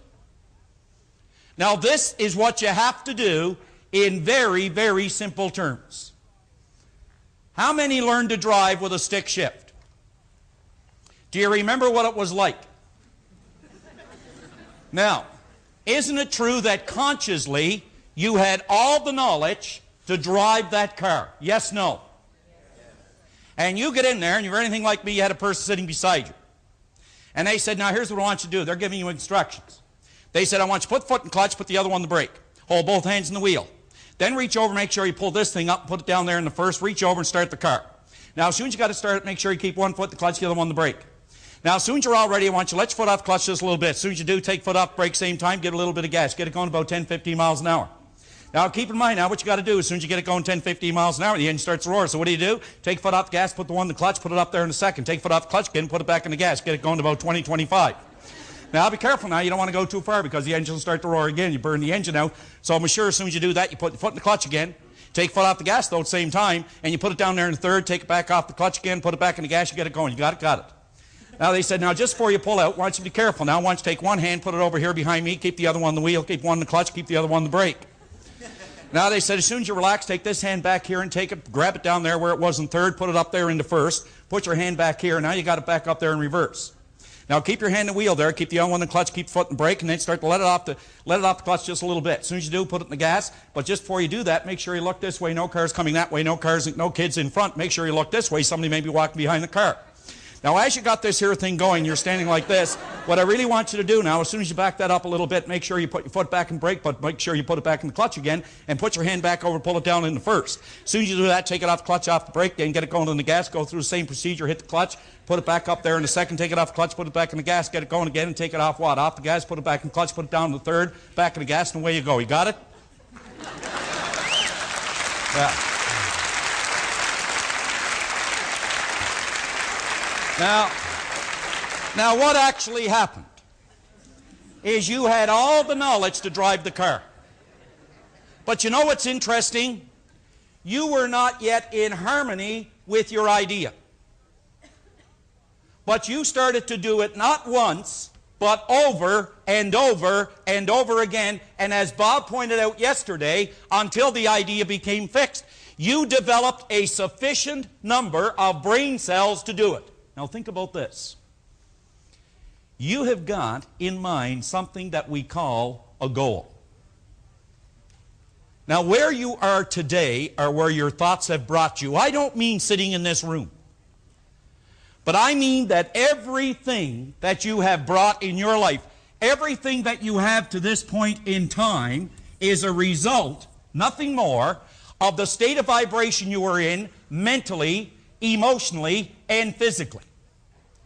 Now, folks, instead of working so much toward this on the outside, we have to increase our state of vibration in this way.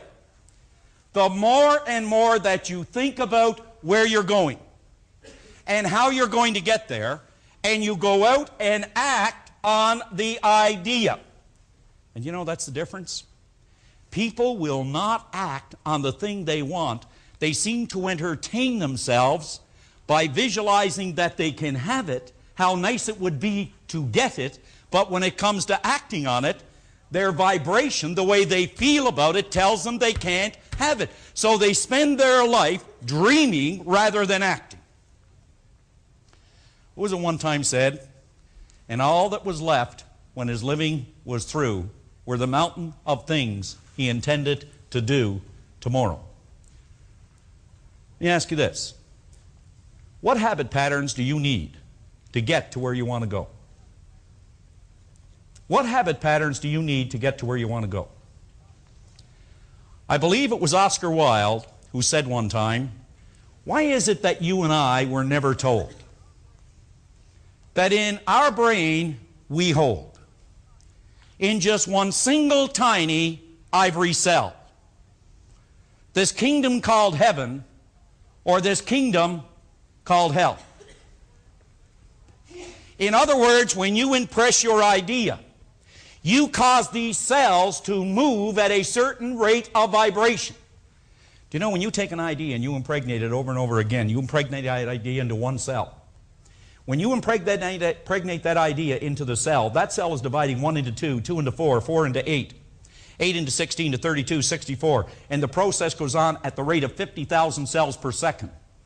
And the more and more you act on it, even though you don't feel good about it, but you work with the idea, you start to develop this change in vibration. But what is really happening is you're impregnating the cells with the characteristic or the idea. And these cells are going to search out the very thing necessary to get you to where you want to go, to complete the manifestation of that idea. What was the great statement by our friend Einstein that he had burned into the corner of his desk?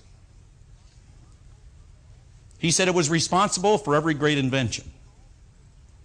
When he said that all creation waits with eager longing for the revealing through the sons of man, you and I.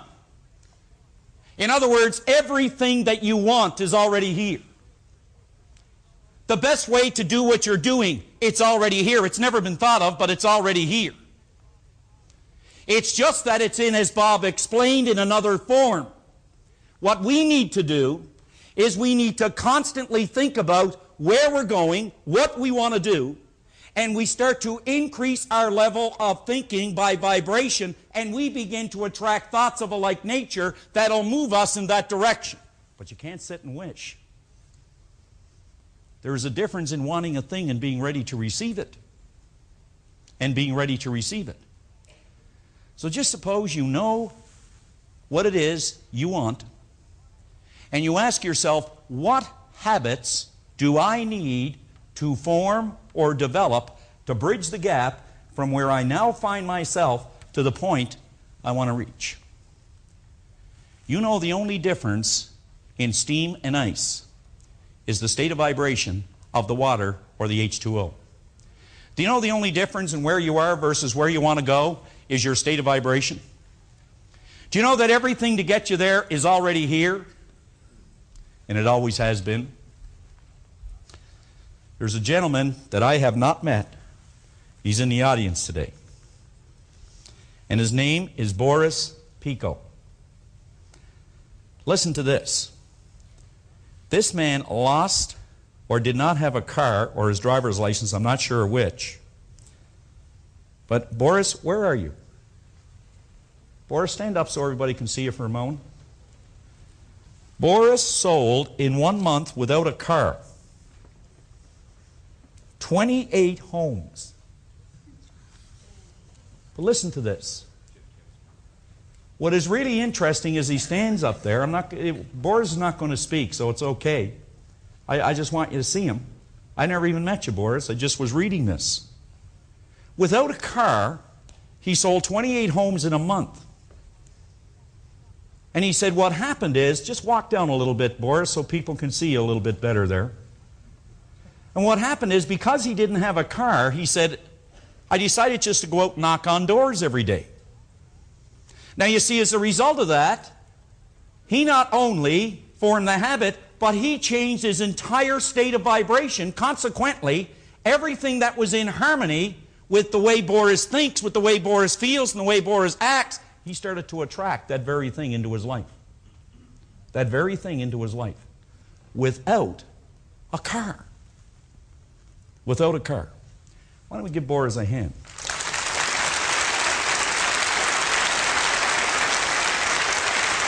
Now, let me tell you one of the reasons I think we don't get to where we want to go. I think it's because we try to be too realistic and too practical about the goals that we set. Now, I've heard people come to me and they'd say, you know, you've got to be realistic and you've got to be practical. I can tell you that's the one thing that no one can ever accuse Bob of being, is practical or realistic.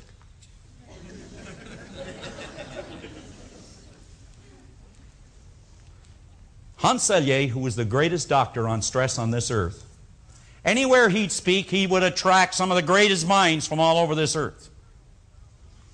And I've carried this around with me for a long time, this statement by Selye. And Selye said that he found beyond a shadow of a doubt that practical and realistic people are not as practical and realistic in the long run of life as the dreamers who pursue their dreams. There's an article about a man on here who applied to every United States medical school and was refused by every single one of them, telling him he would never be a doctor. Now keep in mind, the idea that he held was searching out in all these cosmos, every corner of these cosmos, to find a way for that idea to become a reality. And they all rejected him. And almost say the idea doesn't work. And then he wrote it once more. He did it again. They rejected him the second time. And then he wrote once more, and they rejected him the third time. Don't you think that was enough to change his state of vibration? Don't you think that was enough for him to turn his desires inward and give up on the goal or the idea? They say depression is energy at its lowest state of vibration. They say that success is energy at its highest state of vibration. Happiness, joy, is orderly vibration. Well, I took this idea because this man, I think you know, as the man with the first artificial heart. In other words, he invented the first artificial heart. Anybody know who I'm talking about? Dr. Jarvik. 3 times he was rejected. But he kept on and he kept on and he made it. I took that idea to a gal who had given up on life. Call her at any time. Her name? Robinson. Hillary Robinson. Hillary was not in the healthiest state at the time. In other words, her state of vibration was very low because Hillary stopped looking in the direction that she should have been looking in. She wasn't expecting things to happen in her life for a happier, for a healthier, for a more productive life. She was not looking for it. Consequently, she wasn't getting it. And as we started to talk to Hillary, remember what I pointed out here? That every thought changes the rate of vibration. You see, if I were to take someone right out here on the platform and I started to get you to build a picture on the screen of your mind about something that is pleasant, that is enjoyable, something that you truly would like to have, you truly would like to be, you would change your state of vibration. if you can maintain it for a period of time, you would enjoy it longer. If you can maintain it for an additional period of time, not only would you enjoy it longer, you'd start to meet people like you. You'd start to bring things consistent with that rate of vibration or state of vibration. In other words, your outside world would change because your inside world has changed. Because your inside world has changed. You could call her at any time. Because you know what happened to this young lady? I'm not going to read her goals and the things she's achieved, but we sat beside her and she listed all of her goals, 10 of them. While she was in that negative state of vibration, we were able to get her to see herself in a different light. She started to list the goals, and she's achieved every single one of them, and I'll throw one more in as a bonus. She just opened her own company with her husband recently. I'll guarantee you, Bill Lawrence, you must know Hillary Robinson that worked with Roy Stevens. Everything changed when her state of vibration changed. And when your state of vibration changes, it changes as a result of your attitude changing. In other words, your thoughts, your feelings, and your actions, when they change, your whole energy that's being expressed begins to change. Now, on page 46 at the very top, on vibrations and goals, numerous times in other programs it has been suggested that everything you are seeking is seeking you. Think about that. I just mentioned that you are today where your thoughts have brought you. Because as we think, we actually travel. As we think, we travel. We may be able to stand still physically, but we are forever moving in thought. We are forever moving in thought toward that which we most secretly love, be it base of beautiful or a mixture of both. For we always gravitate towards that which we most secretly love. Always do. Even the things we don't like are the things we love. Otherwise, we wouldn't have them. It was suggested that we already have everything that we want. You don't have to get anything. It is simply a matter of becoming aware of what you already have, for it is within. It's with you always. If energy is neither created nor destroyed, everything you will ever want is already here. Now think about that. A higher rate of vibration always destroys a lower rate of vibration.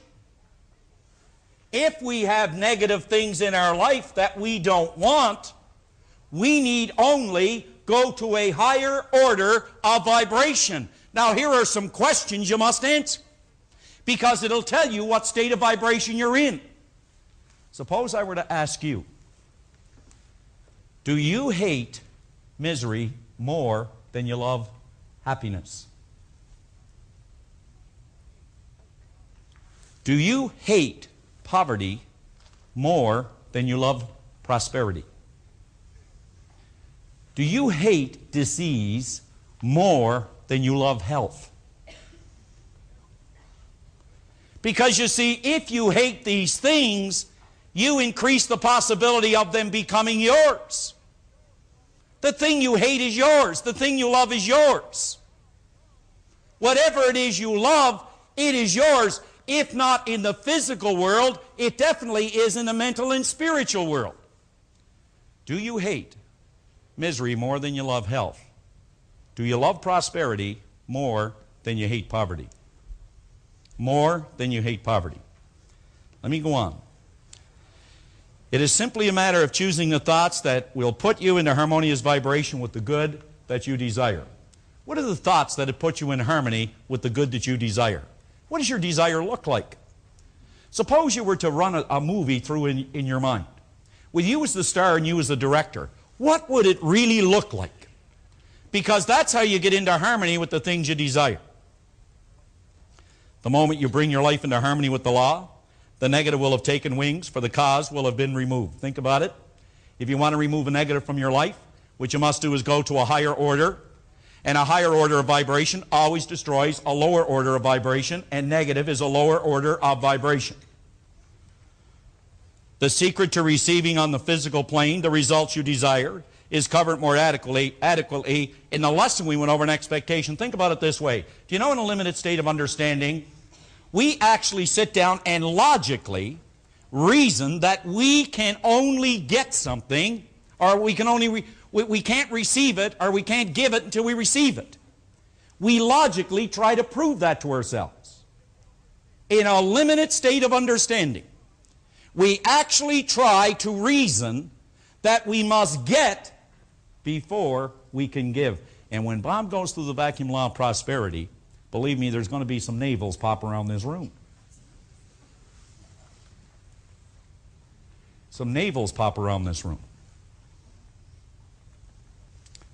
I was with my good buddy, Mike Proctor, last week, and he was telling me a story about a man that I'd sat down and talked to over a year ago. And we were talking about this very thing. I said, you know, my friend, you're in a very negative state of vibration. A very negative vibration. And he got quite upset at me. And I told him unless he changed his state of vibration, he's going to get more of the same in his life, which wasn't very much. Last month, he was at their convention. As the story goes, before the night ended, he had the chairman of the board and the senior vice president in a headlock at 1 o'clock in the morning, telling them what was wrong with the company and how he was going to change it. The next day, he didn't even remember it. But see, I said over a year ago that more of the same was going to happen unless he changed his state of vibration. Obviously, he has not, at least to that day. So this lesson then is designed to help you understand how to get into harmonious vibration with the good that you desire, and then how to stay in that state of vibration. Think about it this way. There are people who come to me and say they're looking for the right mate. How can I find the right mate? Well, what you do is be the right mate. You see, you don't get what you want, you get what you are. And when you become in spirit, when you become mentally, when you become spiritually, when you become emotionally involved in what it is you want, you become that person that would have it. You become that person that would have it. The law of perpetual transmutation of radiant energy. Well, I believe that Bob just briefly touched on it a moment ago when he said a person throws off a positive vibration, that person must, under the law of perpetual transmutation of energy, take on an equal amount, because as we sow, so shall you reap. In other words, when we think about something, good, bad, or indifferent, that energy that we release, we are going to take on an equal amount of exactly the same kind. You're going to take on an equal amount of the same kind. That's why some people believe, you see, that, you know, that if it's expedient to be honest, fine, I'll be honest.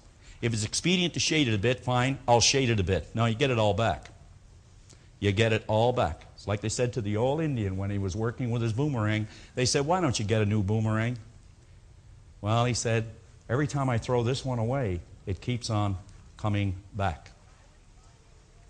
And every time you throw out a thought, you don't have to say it verbally. You only have to think it. You only have to feel it. You're going to get it back. That's why we were taught to think well of people. To think well of people. So the law of perpetual transmutation of radiant energy, what does it teach us? Well, you see, if I were sitting down and I were talking to Brian, as a matter of fact, you know, I meet a lot of people in my life, and if I ever wanted to be like anybody, I mean really like someone, and their attitude and just their presence and their well-being, I think it'd be Brian. A more pleasant guy, his state of vibration is so good. He has such a beautiful state of vibration. You just feel it when you're around him. It makes you feel comfortable. You like yourself because you've met him. That's because, you see, he makes you feel good about you. Now you think about this, and then I'm going to bring us in for a landing. People go out and they say, I'm going to try this about giving and receiving. I heard this Proctor and Canary said that if you just go out and do the best you can for people, you're going to get it all back.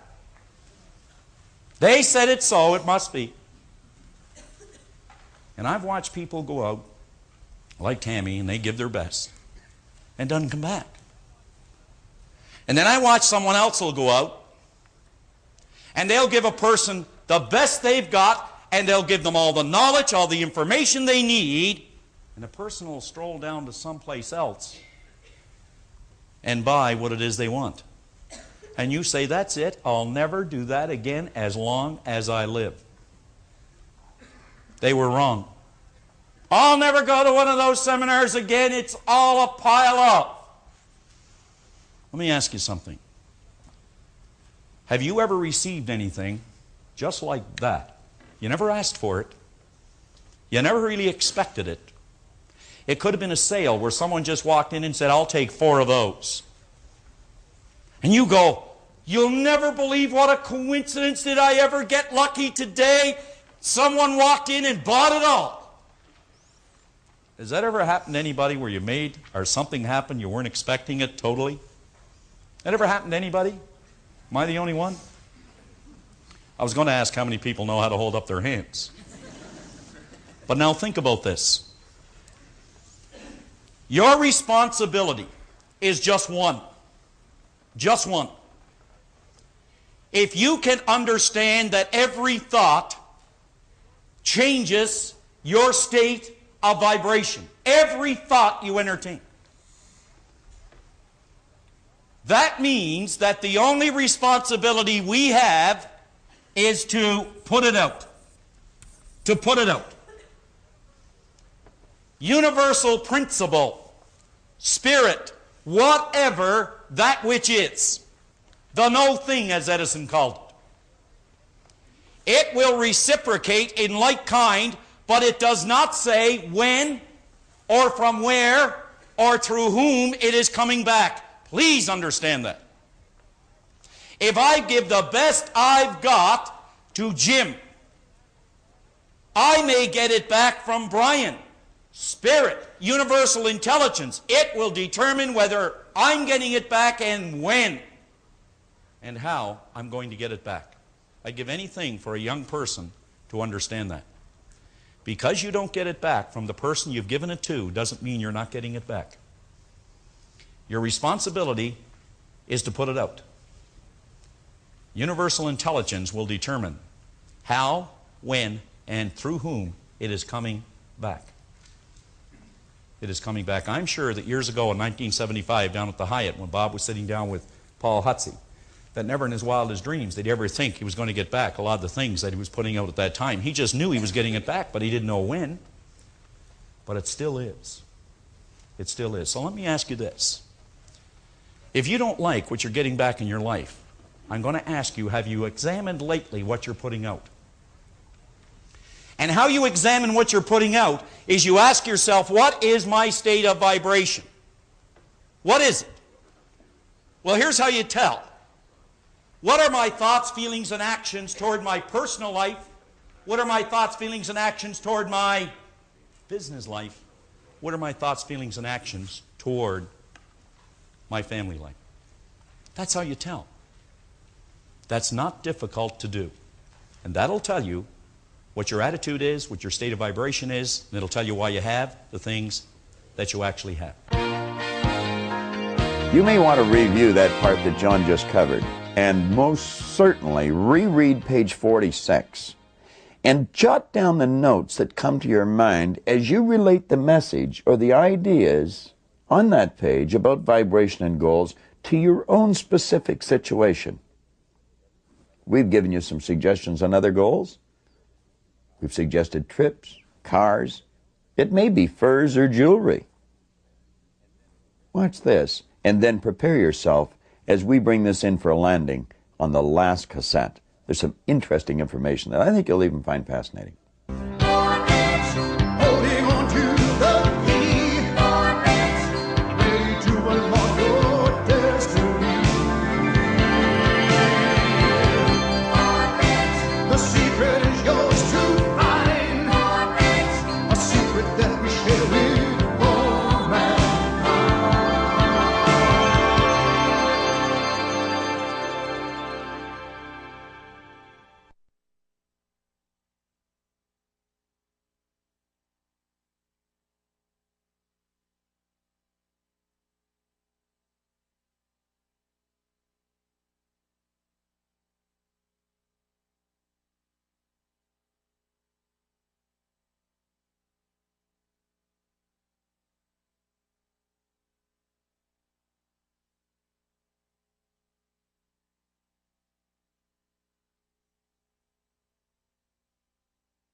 I'm going to proceed on the premise that you followed every suggestion John or I have given you.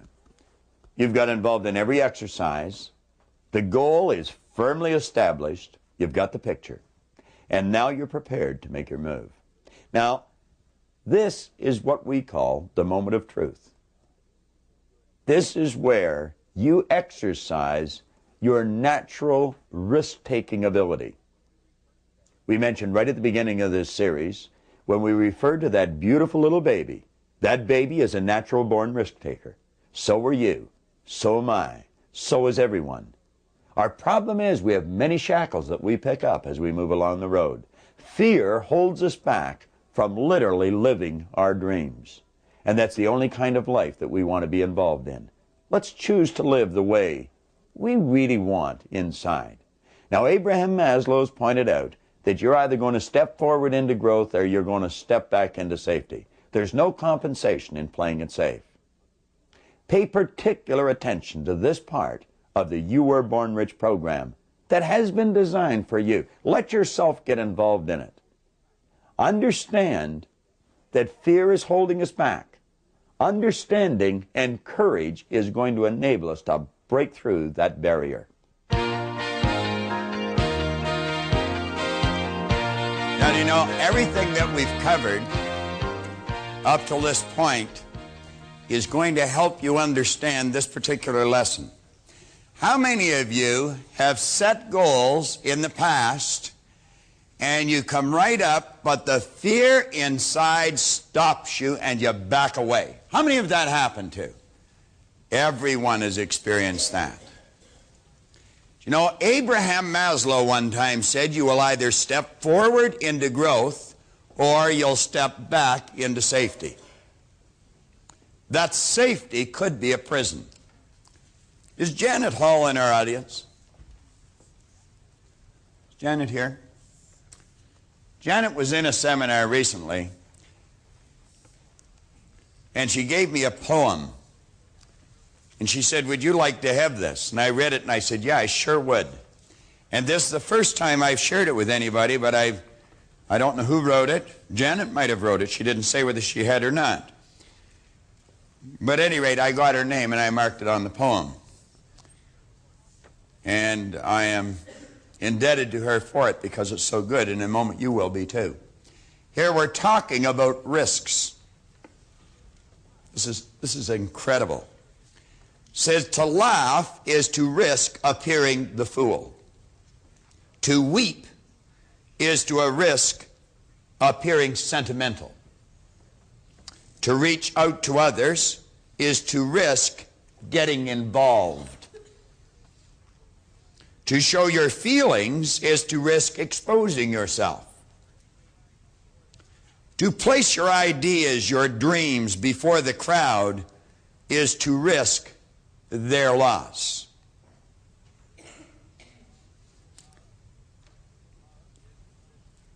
To love is to risk not being loved in return. To hope is to risk pain. To try is to risk failure. But risk must be taken. It absolutely must be taken, because the greatest hazard in life is to risk nothing. The person who risks nothing does nothing and has nothing. You may avoid suffering and sorrow, but you simply cannot learn, feel, change, grow, live, or love. Chained by your certitudes, you will be a slave. Only the person who risks is free.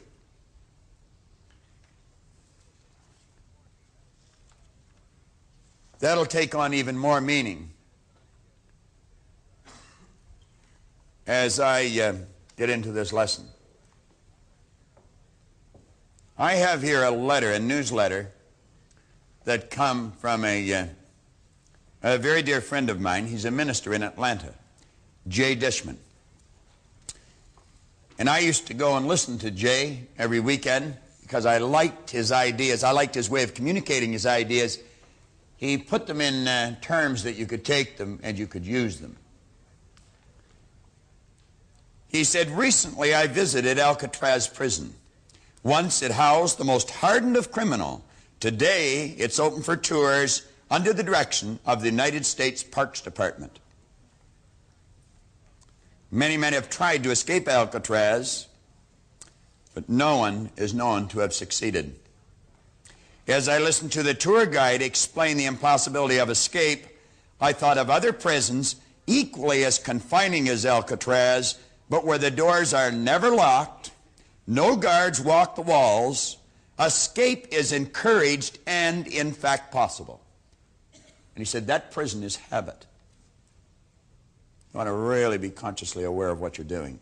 Is it a habitual thing you're doing every day? Is that what's controlling your life, your destiny?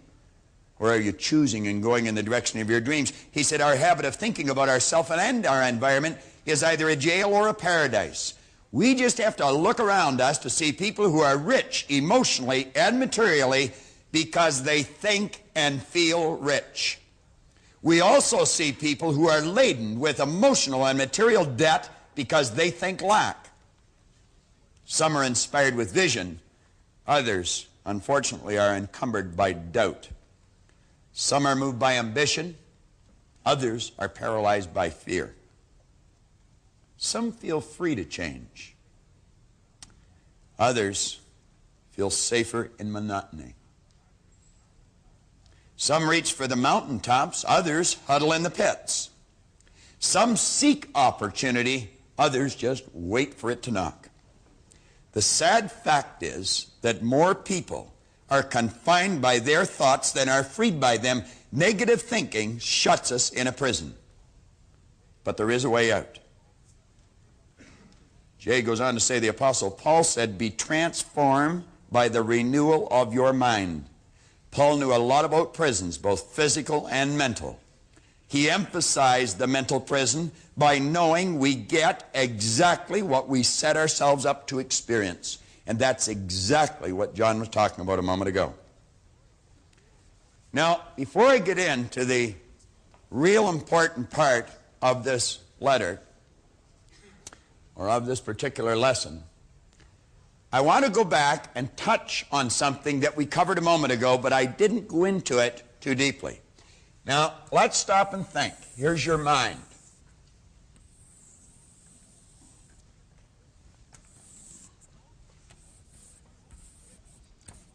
Most of us are conditioned, and remember what conditioning is, nothing but a mass of habits. We're conditioned to take all of our information from our sensory factors. We have been programmed on a physical level from the time we're children.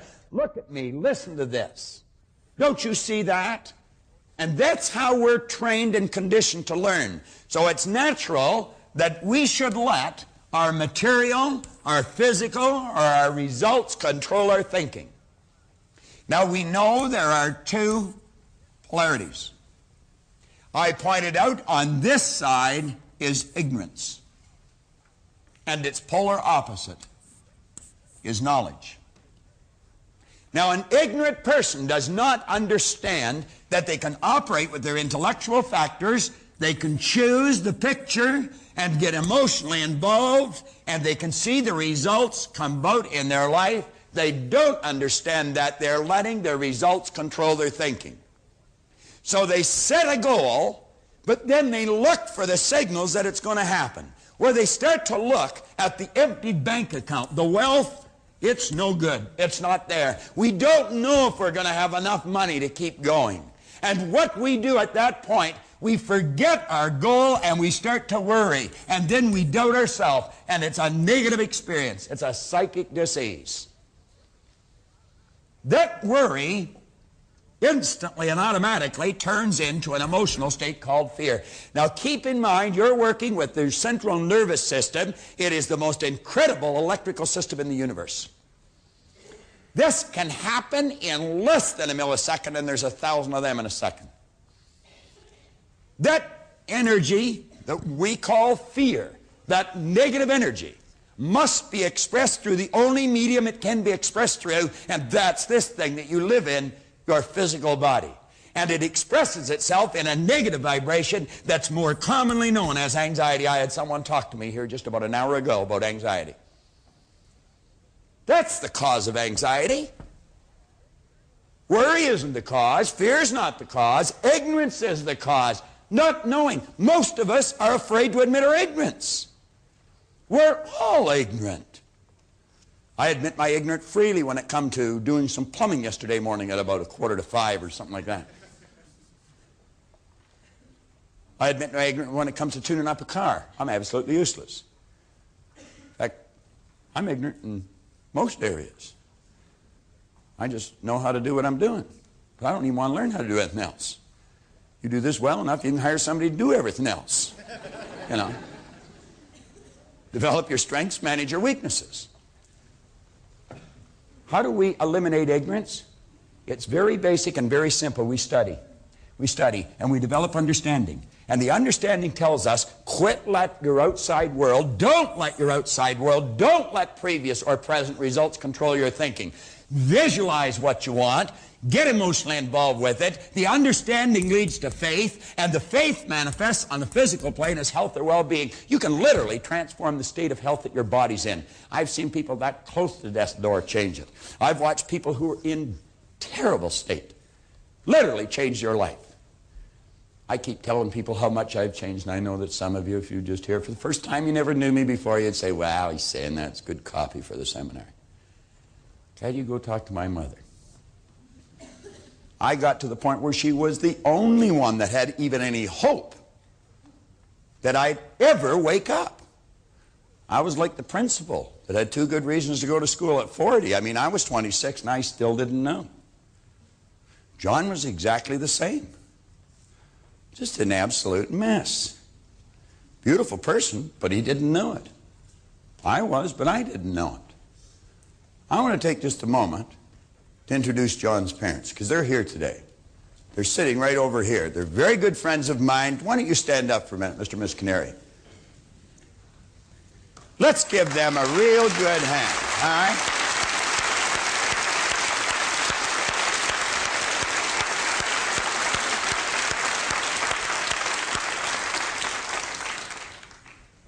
They are 2 of the nicest people you ever want to meet. And Mrs. Canary's not at all reluctant to tell me to mind my own business or keep my place. I mean, she's always given me hell for something. But you know something? She's an honest person, and so is he. And if you were to go talk to them, they would probably tell you that they just can't believe the change that's taken place in John. And it's done it through these ideas. And you know, whatever it is, you can change. And you know, the beautiful part, they probably enjoy the change more than John does. No, they really do. Because I think when changes like that take place in our loved ones, it makes us feel so good inside. You know? So not only do you benefit from the change, so does everyone else benefit from the change. Now, we're going to run through a mental process that every one of us have experienced. I'm not going to talk to you about something you do not know about. I'm going to talk to you about something you do know about. You may not know how to stop what happens, but it's happened to every one of us. It's happened to you. Now let's go back and draw on the information that we started with. In our little life, we had all kinds of ideas programmed in here. John talked about that quite a while ago. Then we began to think. What kind of thoughts would we think? We would think thoughts that were in harmonious vibration with the conditioning we already had. It's natural for a person to think X-type thoughts, X being the unknown factor. So it would apply for all of us. If our mind is programmed, our subconscious is programmed with X-type conditioning, it would make sense that we would think X-type thoughts. Why would we? Well, by thinking X-type thoughts, those thoughts, when they're mixed with the conditioning, set up a vibration that we're used to. That's called the comfort zone. It might not give you the results you want, and in fact probably won't. But it's comfortable. Do you know you can be comfortable getting very inferior results? You can be very comfortable in a relationship you totally dislike. Why do you think people stay together that don't even like each other? It's comfortable. It's comfortable. It's also dumb. Yeah. Why do you think a person stays on a job they don't like? It's comfortable. They're used to it. There's no risk. They know how to do it. Going after the bigger job might be scary. Keep thinking. Now, let's bring this ahead. We said this was bondage. It's prison. Now, this is what we call reason. Remember what we said here? We have sensory factors. You can see, hear, smell, taste, touch. Here we've got the person with the X-type conditioning, X-type vibration that produces X-type behavior, that produces X-type results. Let's say the X-type results represent $18,000 a year income. That's about where it was, isn't it, Al? Now remember, we also said we have the ability to choose thinking this way or this way. We can think of how we can get what we want, or we can spend time thinking of why we can't. We also said as long as an idea was just here in our conscious mind, it would have absolutely no effect on how we felt or anything we did, because it's right here in our consciousness. Now, this is also called the educated mind or the intellectual mind. This is the part that reasons, that thinks. Now, do you know you could put a Y-type idea in there, Y being much better than the old conditioning. See, this conditioning represents an $18,000 income. I'm going to use money because everyone can relate to it. Now, I'm going to ask Al, because we talked about Al here a little earlier. Al walked over at the break, and Al gave me a sheet of paper. Now, I haven't asked Al if he'd talk about this, because I want this to be spontaneous, and I also want it to verify something that I'm almost certain of. In fact, I'll be shocked if I don't get the answers that I'm expecting. I really will. Because I know so much about how the mind operates in the human personality. Al, let's let the Y represent the $500,000 income. And the X-type conditioning represents the $18,000 income. Now, Al, this conditioning caused you to do what you were doing to give you that income. All right? Did you like what you were doing, Al? Were you excited about it? Not 100%, no. Not 100%. You weren't really turned on with it. No. Marge, were you excited about what Al was doing? No.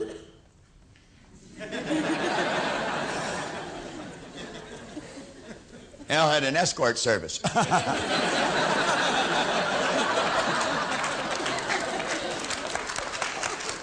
That wasn't really fair, but they're pretty good heads, so I think they'll go along with that. At least Al probably would, even if Marge wouldn't. Marge, how did you like living on the $18,000 income? I didn't. You didn't? You didn't take many interesting trips on the 18K, did you? None. No, none. Bet you cooked in a lot, did you? All the time. All the time. Now, Al, let me come back to you again. How long had you thought about changing before you actually made the change? For quite a few years. I was right. I was right. Even righter than I expected. Quite a few years. I never thought it'd be quite a few years, but at any rate, it was quite a few years. Did you think of doing what you're doing now? It did cross my mind, but I couldn't get myself up to... Couldn't get yourself up to do it, could you? To doing it. You got a brother that had been doing well for quite a few years, doing what you're doing now, haven't you? Mm-hmm. That's right. And what it was, I believe, was fear that was holding me back from going out. That's exactly what it was, and that's what we're going to talk about here. Now, you see, the strange part about this is, the guy that I was praising for being the great manager is his brother. Nino is Al's brother.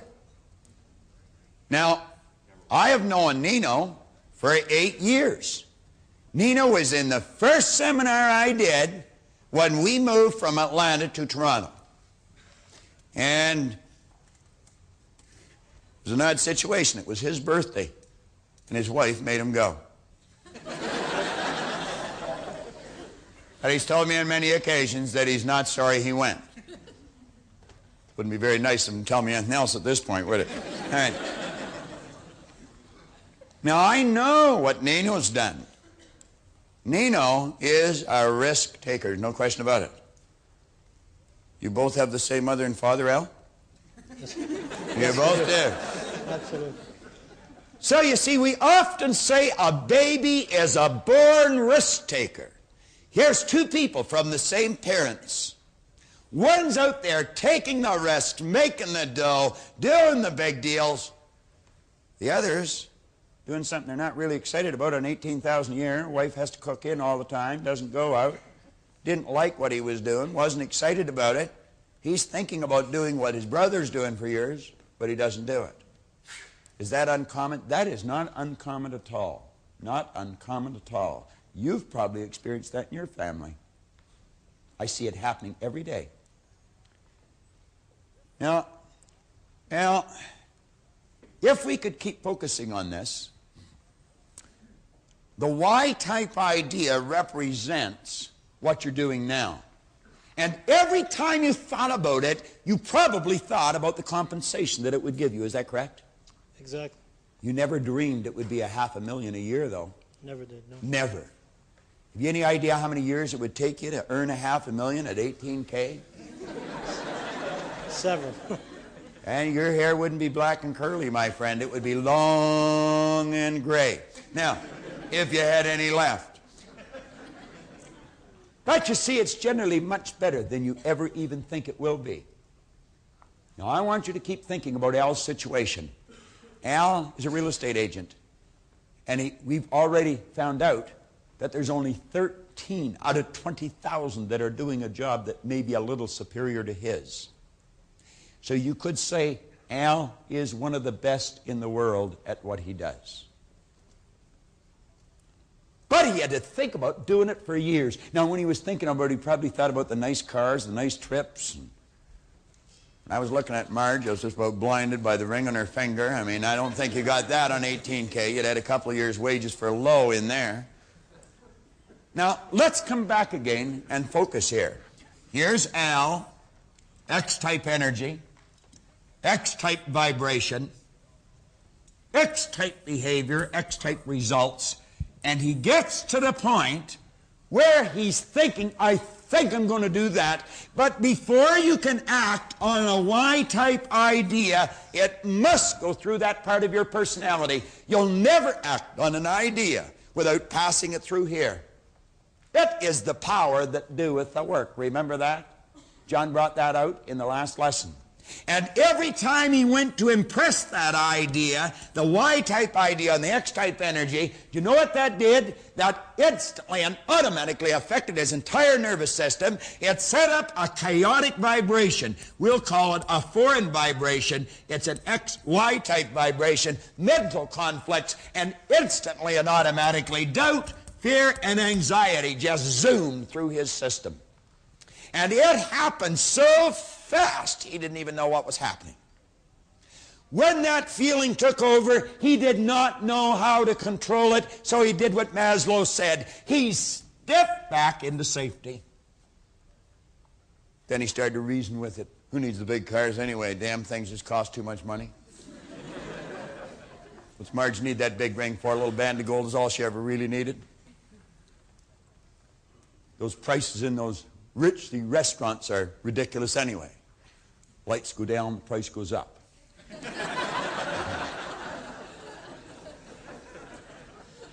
Kids are well fed and looked after. We're well dressed. We have a warm home.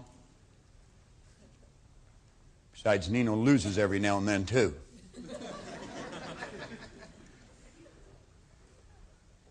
I don't really need it. You've got to justify staying here some way. So you do something called rationalizing. That's rationing lies to your mind. Could Al break through this terror barrier? Not only could, but he did. But he did. Here's the X-type energy. Here's the Y-type idea. And he started to get emotionally involved. Did he create doubt, fear, anxiety? Yeah, he sure did. But I'm going to tell you what's different. He started to do it with understanding. Understanding. You know what that led to? That led to freedom. Now, I want you to watch here for a moment. What did Al say? He said just after he made the change, he came to the seminar. He started to use the tapes. I met young Christina yesterday, and apparently they're inundating her brain with the tapes. And I'm going to tell you something, Christina, it's going to pay off for you. It's going to pay off for you. John was mentioning about Brian's personality. I was happy to hear him say that. Brian's my son. I was going to tell John it's in the genes, but I know that's not right. Do you know that I started to study these ideas just a few months before Brian was born? And a big change took place in my life just a few months after he was born. What did Zucker say? There's two classes, no class in first class. I made up my mind that I was going to program some ideas into their little minds that were a lot different than the ones I had programmed into mine. Now, this is saying nothing against my parents. They gave me everything they had. You cannot give a person something you do not have. If we traveled, I had them fly in the front of the plane, first class. We would take them to nice restaurants to eat, because I had to learn after I was an adult how to eat in a nice restaurant. I didn't know which piece of cutlery to pick up first. I would be asked if I wanted something. When the waiter or waitress first came, I didn't even know what the word meant. I would take them to beautiful resorts. I was going into New York one time, and I took Brian and Raymond with me. John and I had limos picking us up, stretches, taking us everywhere. If you're going to travel, you might as well be comfortable. I had Joe, the guy who used to take us in New York all the time. I said, Joe, I want to keep you for the day. I'll bring the boys down. I want you to take them around. Had them drive them all around. I said, take them down to the Battery. Wake them up. You know. So he took them to all these places in the stretch limo. You see? Moved to England. Moved to the United States. Always traveling. They always were in nice cars. I don't think they know what a used car means. See? Nice homes. Nice clothes. That's all I give them. The homes they bought, they bought. They earned the money, and they bought them. Somebody say, oh, wow, yeah, it's Proctor's kid. He can afford to buy a couple of houses. You're right, he can. And not because he's my kid, because he got the ideas. He and Leslie study it all the time. Colleen does what she wants. Raymond does what she wants. I never went to college. Nobody in our family ever went to university. So there was never much talk about going to university. Linda helped me with that idea. We didn't talk to them whether they were going to go. We talked to them where they were going to go. See, we had them making a choice. Which one do you want to go to? Not do you want to go or not. And if that's all you talk to them about, they make a choice. Colleen chose Illinois State. Raymond chose Wilfrid Laurier. Now he tells me he wants to be a lawyer. He's in his last year in Wilfrid Laurier. So I guess we're locked in for another 4 years. But I treat education, as being almost sacred. As long as he'll go, I'll pay.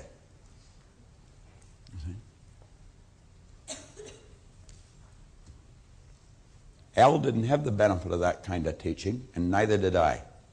Do you know what he did? He did the same thing I did. He came to seminar and he got involved with those tapes. And he listened to them over and over and over again. And if you're watching this videotape, don't think just because you hear what I'm saying and you can repeat a bit of it that you know it. You want to watch it over and over and over again. You get one of the most magnificent tools in your hand that you'll ever get your hands on. Now I want this to represent X-type conditioning in your life. Let it represent X-type conditioning. Let this represent the Y-type idea. Now watch. You're watching with your eyes.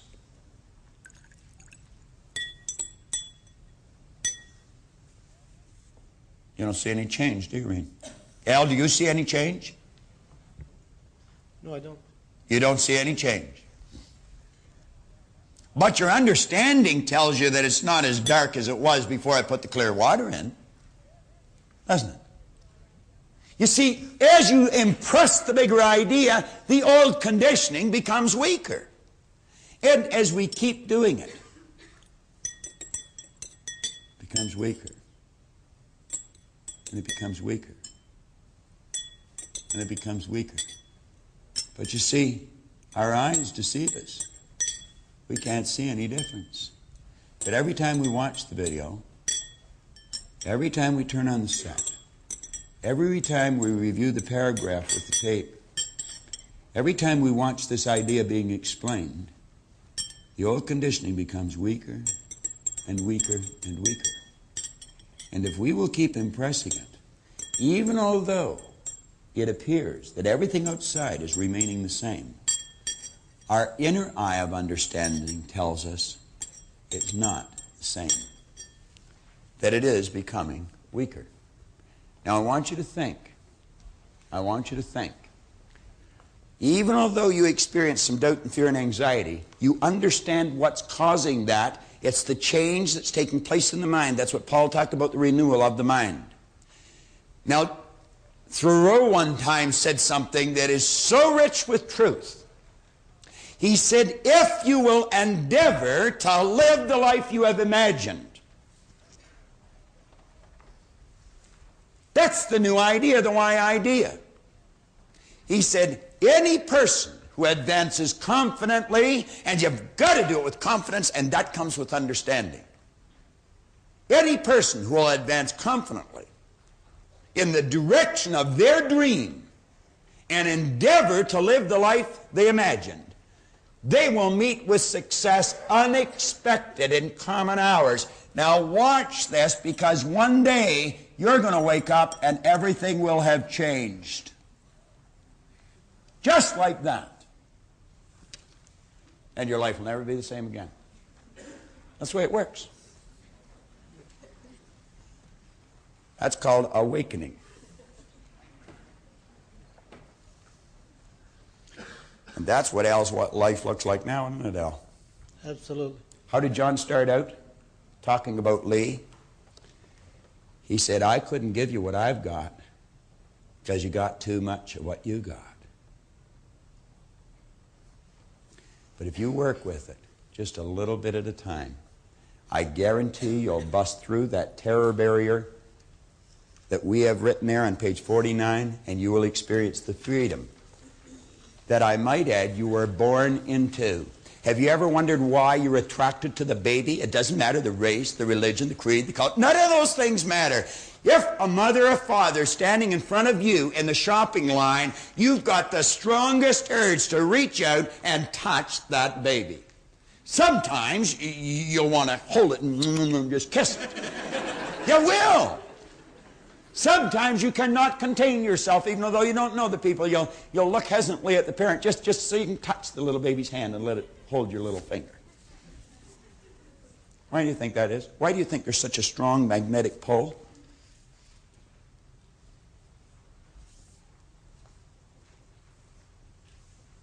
Think about it. was Kipling said that, I love those little people, and it is no small thing when they who are so fresh from God love me. You see, we are created in a magnificent vibration, in an absolutely magnificent vibration. Born risk takers. Free. That conditioning takes place after birth. You can change it. It takes guts. It takes goals. Now, do you know something? You're sitting there watching this, and you're thinking, by God, I'm going to change something. I had a man telling me this here today at one of the breaks. He said, I'm getting so excited I can hardly contain myself. He said, I just feel so happy. I said, you want to know something? You keep watching this, and you keep watching this, and you'll get happier and happier, and you're going to get to the point where you think, oh, I couldn't get any happier, and then you'll get happier. That's exactly the way it works. Abundance is our birthright. Now, if you're going to change, you know there's only one time to do it. Right now. Right now. Right now. You see, Al Spazzeri made a decision. Regardless of the fear, regardless of the doubt, regardless of the flack from his buddies at work, he made a decision. And he made the decision on page 50, at the top of the page that Gerda was talking about. He said, are you in earnest? Then seize this very minute what you can do, or even dream you can do, and begin it. Boldness has genius, power, and magic in it. Only engage, and the mind will grow heated. Begin, and the work will be completed. Emerson said, do the thing, and you'll get the energy to do the thing. You can go busting through this, and I'm going to tell you, with this understanding that you've got, then that you're heightening, that you're developing higher and higher and higher again, you can turn it into an awareness and enthusiasm. It does not have to be a terror barrier. It can just excite the daylights out of you. In our company, we have a plan. We have a plan. And it's a big one. This seminar that you're sitting in is going to be marketed throughout the United States, throughout New Zealand, throughout Australia, throughout England. Do you know that in the next, I'll say 14 months, taking into consideration the post-production of this particular seminar, we will have 6,700 people selling, 750 people. That's 6,750 people selling this throughout North America alone.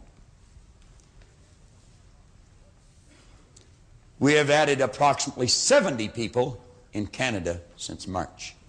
Good people. Really good people. That's our idea. Does it scare us? Yeah, sometimes. Do we doubt? Yeah, sometimes. Do we experience some anxiety? Yep, sometimes. Some more than others. But that wouldn't stop us. Because we understand. If we advance confidently in the direction of our dreams and endeavor to live the life we've imagined, we're going to meet success unexpected in common hours. Now, you've got to make a commitment. We made a commitment. It's not an accident we attracted all these people. It's not an accident we're doing what we're doing. It's not an accident this program is going to be in millions of hands very, very shortly. This particular program on video is going to be one of the most professional productions that is on the market today. The seminar already is. There's nothing that will equal this seminar, not in the market today. We've had doctors, we've had lawyers, psychiatrists, some of the most senior executives in some of the largest companies in the world tell us there's nothing will equal this. And I know why. I know why. Because we're giving an understanding to a person of who they really are. We're not just giving them some technique that's intellectual or physical or academic. Power's within you. You got to write out your commitment. A commitment is a directive to yourself. It's a directive to yourself. I remember one time reading somewhere that the mark of a superior performer is a person that can give themselves a command and then follow it. That's what's on that page. Now, on page 51, we say, remember, it makes no difference whether your goal is starting a new business, buying a new automobile, a position at work, setting a sales record, or earning an honors mark in school. Whatever it may be, you must step out boldly and pursue it. Look at the win that Al Spazzeri is enjoying today, and he is just starting. It's like Hap Sedandanak in that letter. This show is only one small step in the direction of greater things you can do, many of which are beyond your wildest dreams. And I would imagine that Al sometimes has to shake his head, and I would imagine Marge does too. Would you agree with that? 100%. 100%. And you know something, Al? The beautiful part is you are always capable of doing it. You are capable of doing what you're doing now when you are earning $18,000 a year, but you weren't aware of it. Give him another hand. I mean, he's made a big step. All right?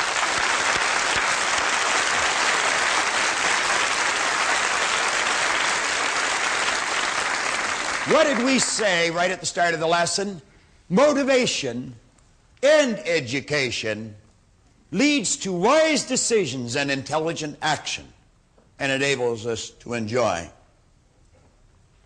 the prosperity which is our birthright. Now we say, keep reminding yourself that you have tremendous reservoirs of potential within you. We're on page 51. And therefore you are quite capable of doing anything you set your mind to. You really can. I don't care what the cynics tell you. Quit listening to some of your peers. Want to shoot a better golf game? Quit golfing with your friends. Now all you must do is figure out how you can do it, not whether you can or not. Just think of how you can. Forget about whether you can or not. You know you can. You just have to find out how. Begin to visualize yourself as a risk taker, and then starting telling yourself that you are one. Become fully aware of the good vibrations you get simply by virtue of practicing these simple exercises. Now here we are at the page of top of page 52. I've been quoting William James or James Allen. Through every lesson I think I've given you this quote. Your circumstances may not be congenial, but they will not long remain so if you perceive an ideal and strive to reach it. I still have not figured out how Leslie and Brian even bought that first house. I haven't figured it out. Because if they had any money, they had it well buried. That was before they started to earn anything. Then they started to work with Nino, and the income skyrocketed. So I don't even have to think of how they bought the second one. I'm not quite sure how many they're going to buy. But I know one thing. If you haven't got much, and you want to get a lot in real estate, you sit down and talk to them, they'll tell you. That you're going to make some major exciting moves. You've been thinking about them. You're committing yourself to it. When are you going to do it? When are you going to do it? You've got to create a sense of urgency. I'm going to do it right now. I wanted to make $250,000 in a year. And I achieved that goal. And when Bob says, be careful what you think because you will surely become it, we did $420,000 that year. I came back with the suggestion of Sam Kalanick. Sam is with the Mattall organization, KM in the States. And Sam suggested that I come back to the seminar and get back into the Boring Ridge book because that's where the success came from the beginning. And I'm sure that with the Proctor seminar that I've had here today, that I know that I'm going to reach my new goal of $1.3 million is what I want to make this year. To earn $500,000 in the next 12 months. I came to Bob Proctor's seminar 4 years ago. At that time, I set my goal to make $40,000 a year salary. And after 4 years, making about 3 times that, I've come back again because I want to make it triple or quadruple. I want honors. I want to graduate with honors. We're going to talk about the fine line between winning and losing. And as it says in your book, it's just as fine as the razor's edge. So let's give John a warm welcome as he comes up to lead us through this next lesson.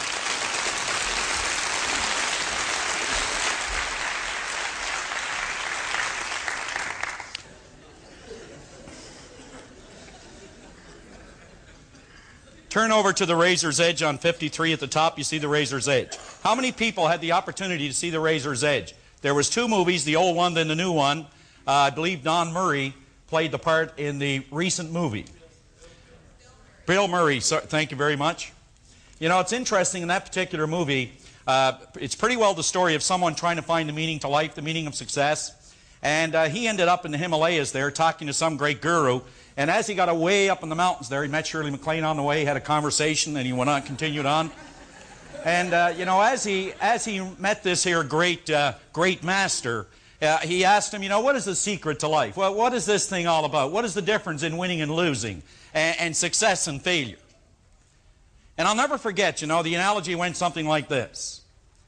He said, you know, there's a big path going down here, he said, along this mountain. And he said, the path is very, very small. And as you walk, you can tilt this way, and as you walk, you can tilt that way. But he said, the person that gets to the other end, they're walking a path that is as fine as a razor's edge. So the real difference in winning and losing, he said, is as fine as a razor's edge. You know, last night I just watched something that we may never again watch in an entire lifetime. When Gibson came to the plate, you could feel the excitement. And it was master against master. Eckersley against Gibson.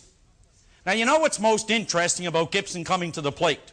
Why would anyone expect Gibson to hit a home run at that time when he has probably the lowest batting average in the playoffs in this series of anybody on that team? Well, you see, Gibson will do what he has to do when he has to do it. You think about this. Do you know that the people who come to these seminars the most are the ones who need it the least? The ones who do not come are the ones who need it the most.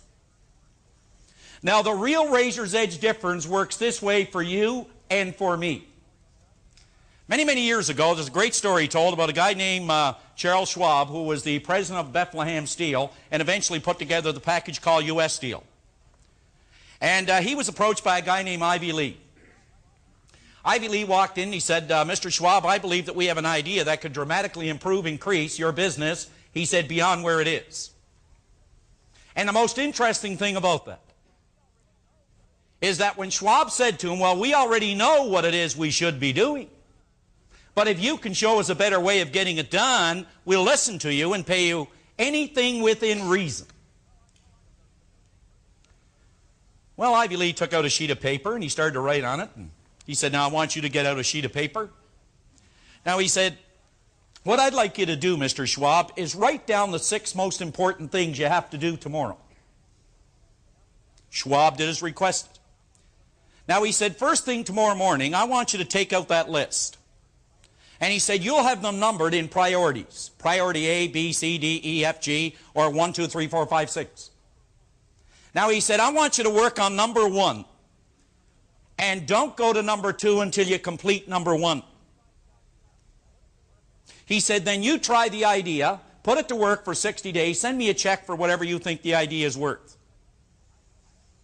60 days later, Ivy Lee received a letter stating that the lesson had been the best he had ever learned from a business point of view. And he enclosed a check for $25,000. Now I want you to write down the 6 most important things you have to do tomorrow. That could be the razor's edge difference for you. Now you put it to work and in 60 days you can send me a check for $25,000. But you see, there is such a small difference in the people that are actually coming up with the results versus the people that are not getting the results. What is the difference in person B and we'll say person A? What is the basic difference? I mean, they both have, we'll say, the same aptitude, same education, maybe come from the same neighborhood, may work in the same company, they may have even gone to the same schools. But it seems that person A, they just keep on achieving even though they have great adversities, but person B never really gets off the launching pad. What is the basic difference in these two people? Well, I believe it's the razor's edge. That there is such a fine line that separates people. Now, I want you to consider this. Wade Boggs was the leading hitter in the major leagues, in the American League in the last season, and perhaps for the last 5. He ended up with a batting average of about .358. The person who was the 10th highest hitter in the major leagues was somewhere around 301. What is the real difference in Wade Boggs and the person who was in 10th place? Consider it. For every 10 times that Boggs goes to bat, he gets 3.58 hits. The person who is hitting 301 out of 10 times at bat gets 3.01 hits. The real difference in these two people is not even a half a hit for every 10 times they go to the plate. But Boggs is earning $1.7 million a year, and I noticed the 10th place hitter was earning about $280,000 a year, even though there's a small difference in the number of hits they get, less than a half a hit. The difference in income is absolutely phenomenal. You go back to a day when the greatest base stealer in the history of the major leagues, a guy by the name of Ty Cobb. Ty Cobb, we remember, as a fearless individual that always played to win. But do you know that Ty Cobb, he had what is called a stolen base percentage of 71%. In the same year that Cobb was recognized for his greatness, there was a man named Carey, and I'll guarantee you few people have ever heard of him. Carey had a stolen base percentage of 98%. Do you know he had 53 attempts? He was only caught twice, which meant he had 51 stolen bases. 51 stolen bases. Why is it we remember Cobb so well? Tell you why. It wasn't because Cobb was caught 38 times. 38 times Cobb was caught stealing second base, or third, or home. That's not why we remember Cobb. Cobb stole 96 bases. That's not why we remember Cobb. Someone has broken his record. Do you know why everyone remembers the great Ty Cobb? Is because he made 134 attempts. Was the razor's edge difference that Cobb was a better base stealer? Or was it because he made more attempts than this man Carey? That was the real razor's edge difference. Now I'm going to give you one simple little formula that will act as the razor's edge difference for you. Just one. That's all, just one. Then I want to cover the book, and we'll get into the last two lessons with Robert. Now here it is. The common denominator of success. The very simple formula, not an easy one, but a very simple one. It works like this. A man wrote a marvelous little book, 20 pages, and he entitled it The Common Denominator of Success.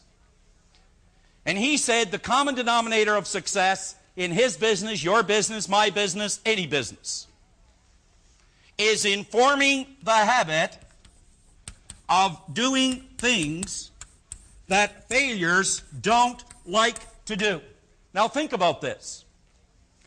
Failures, this individual is influenced in pleasing methods only, whereas this person, the success type individual, they're influenced by pleasing results only. They have formed the habit of doing things that this person does not like to do. Think about it. Are you influenced by pleasing results? Or are you influenced by pleasing what is called methods? What are you influenced by? Are you influenced by where you're going? Or are you influenced in defending where you are? Because the razor's edge difference could be just one simple action that you do every single day. The 6 most important things that are going to move you in the direction of your goal. And that's basically what it comes down to. Let's look at this and see what we come up with on page 53, because we promised we'd get you out of here by 5 o'clock. It says, you are likely 1 inch, 1 step, 1 idea away from turning on to the boulevard of beauty in your life. It has often been said that that line which separates winning from losing is as fine as a razor's edge, and it really is. Somerset Maugham wrote an entire book entitled A Razor's Edge, and Darryl F. Zanuck spent $4 million producing a movie which had the same title. Both of these great people, author and movie maker alike, knew there wasn't a big difference among people. There was only a difference in the things that they accomplished. And that was the theme of the movie as well as the book.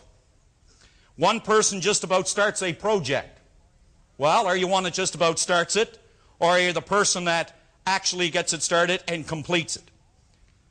One individual almost completes a task, but the other completes it. One student nearly passes the exam, the other person passes it.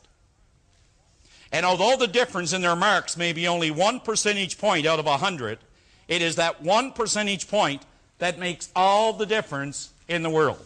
Now turn the page. Now, you could spend some time reading page 54.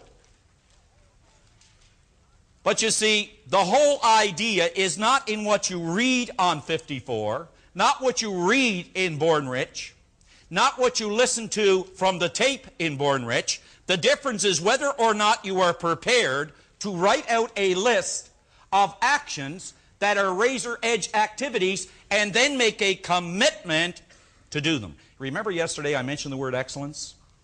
Excellence is that fine line. It is only a commitment to completion. That's all excellence means. It's a commitment to completion. So you see, it doesn't matter how many books you read. It doesn't matter how many seminars you go to, how many tapes you hear, how many experiences you've had. The difference is you know what you have to do. There isn't one person in here that cannot intellectually comprehend what it is they have to do and write it down as a razor's edge activity. As a razor's edge activity. Anytime that I mention this 9 a.m. idea that I just want to share with you for a moment, and I look at a guy up there named Grant Sylvester. He knows it as well as anybody.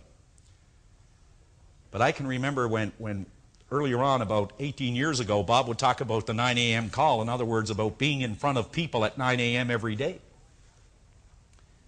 And you know, I tried that one time.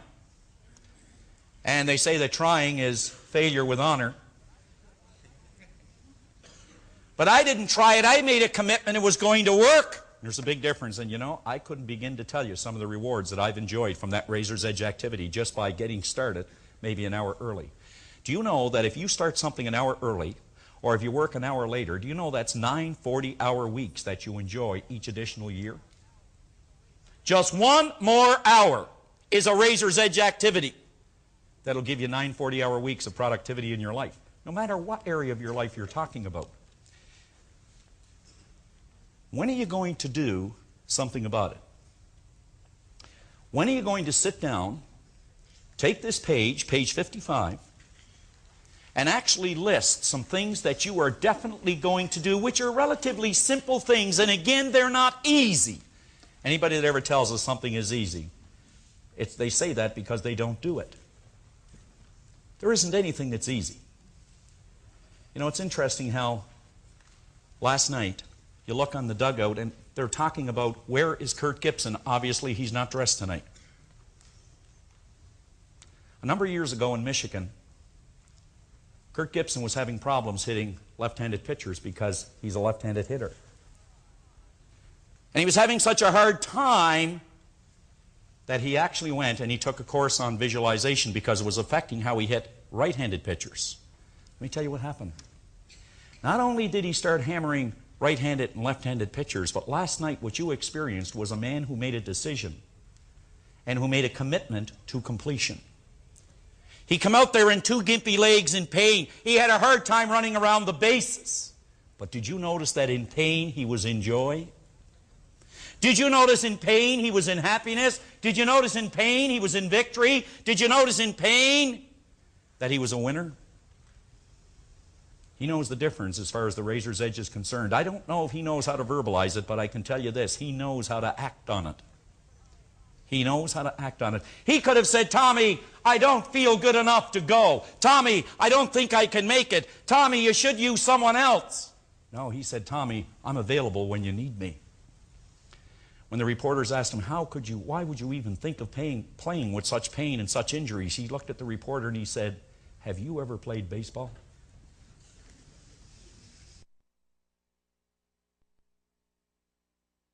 So what is the razor's edge activity for you?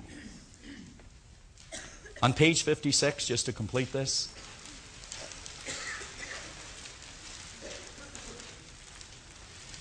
if you're employed in a sales capacity, consider the dynamic sales presentation which you could be developing in a month or two. If you simulated a sales presentation with an imaginary prospect or possibly one of your associates every day for 1 hour, imagine what would happen if you practice your craft every day. Imagine what would happen if you practice your craft as a parent, if you practice your craft in your profession, if you practice your craft in your family life, in your personal life, and with your friends. Can you imagine what would happen? Well, you see, if you're only going to try it for a week, I want to tell you now, don't do it, because the frustration will be worse than ever. If you're going to try it for 2 weeks, maybe.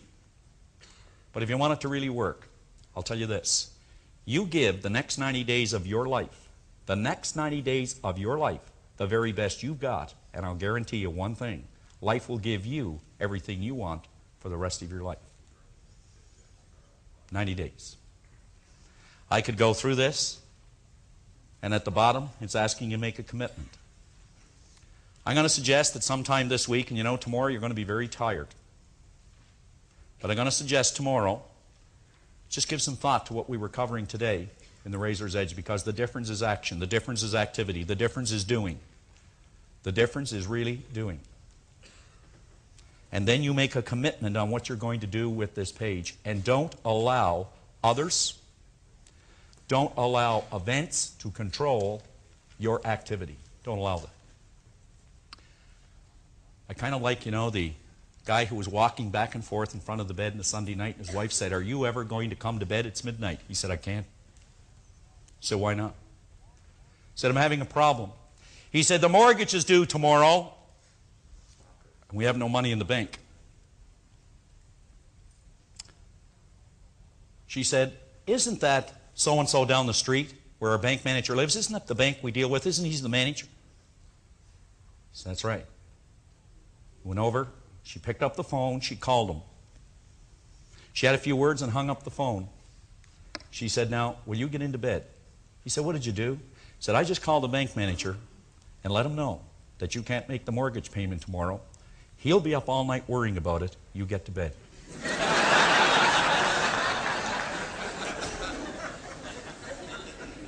Excellence is a commitment to completion, and that's the difference in the razor's edge activities you're going to get involved in to really make this program work for you. And I'm sure you can relate that to almost any experience in your life. Whether it be in relationships, the razor's edge may be commitment.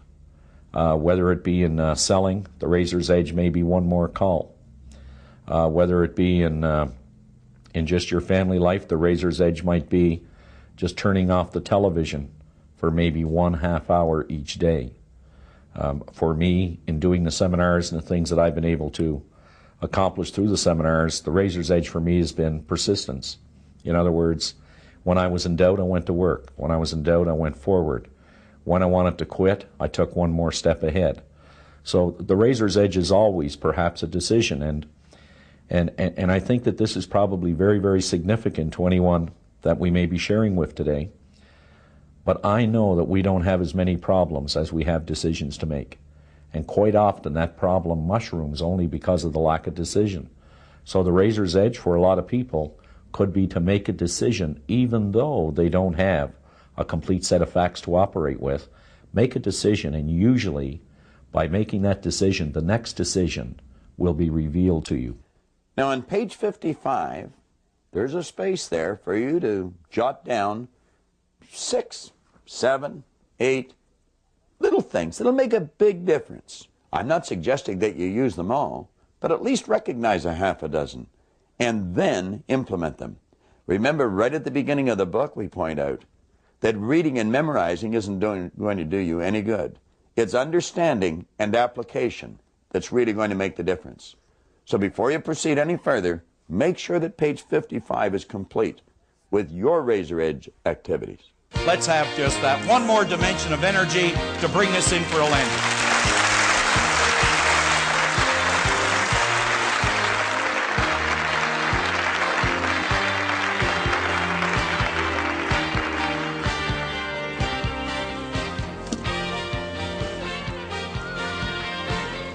I want you to focus on this sand timer. Let the sand in the glass represent your life. Let the sand in the bottom of the glass represent the past. The sand in the top of the glass will represent the future. Now really think about this.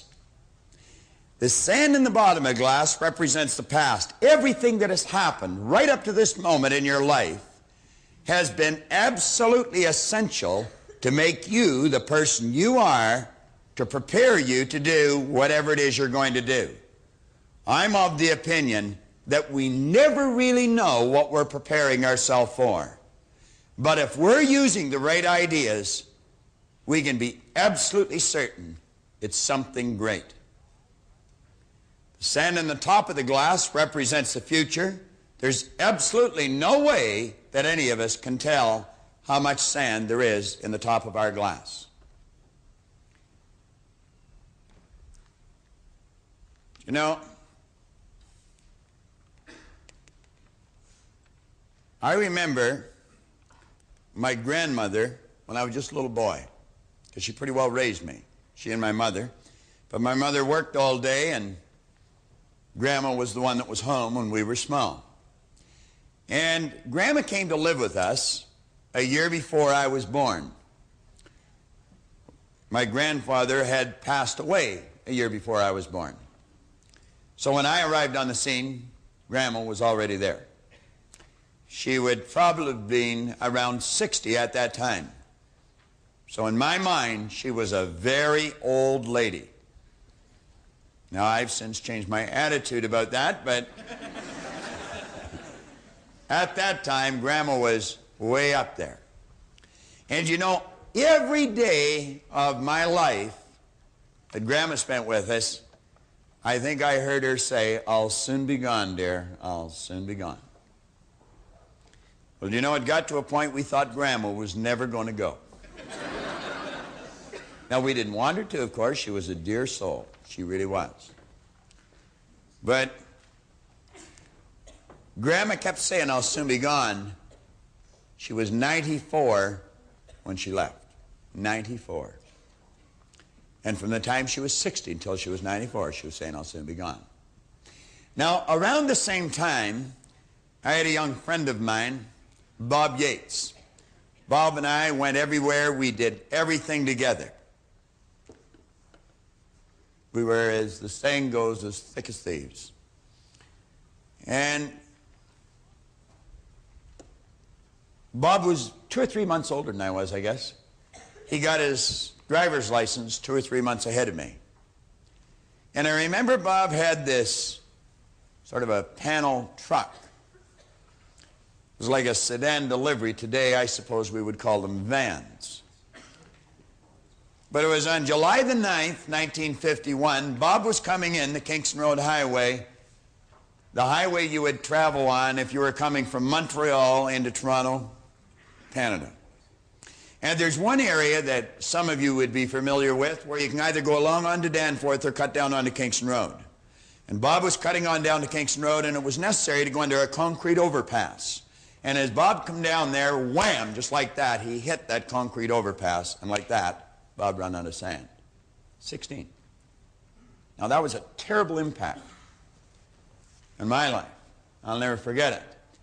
But if you had asked Bob a half hour before that how much sand he had in the top of his glass, he probably would have said half a century for low. He didn't have a half an hour.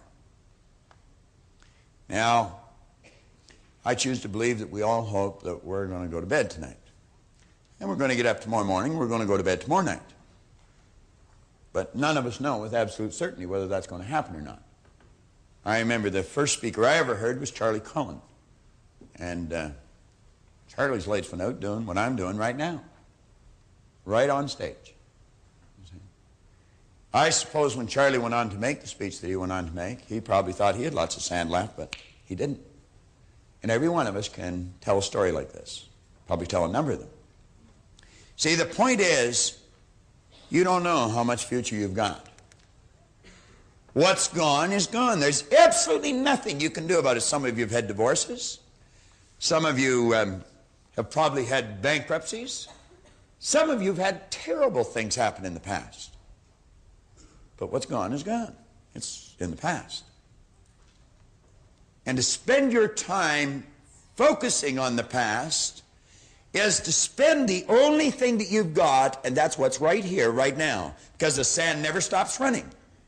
This is all we've got.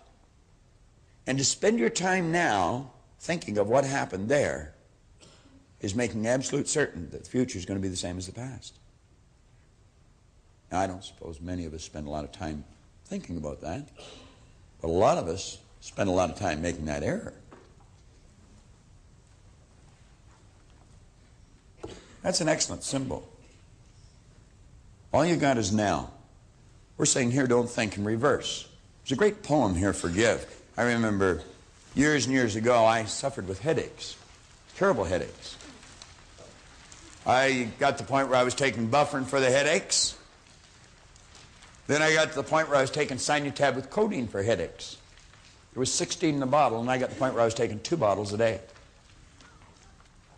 As a matter of fact, most times I didn't even remember my head not aching. But I was sort of numb all the time. Of course, with that much junk in you, I guess you couldn't be any other way. And I remember talking to this chap.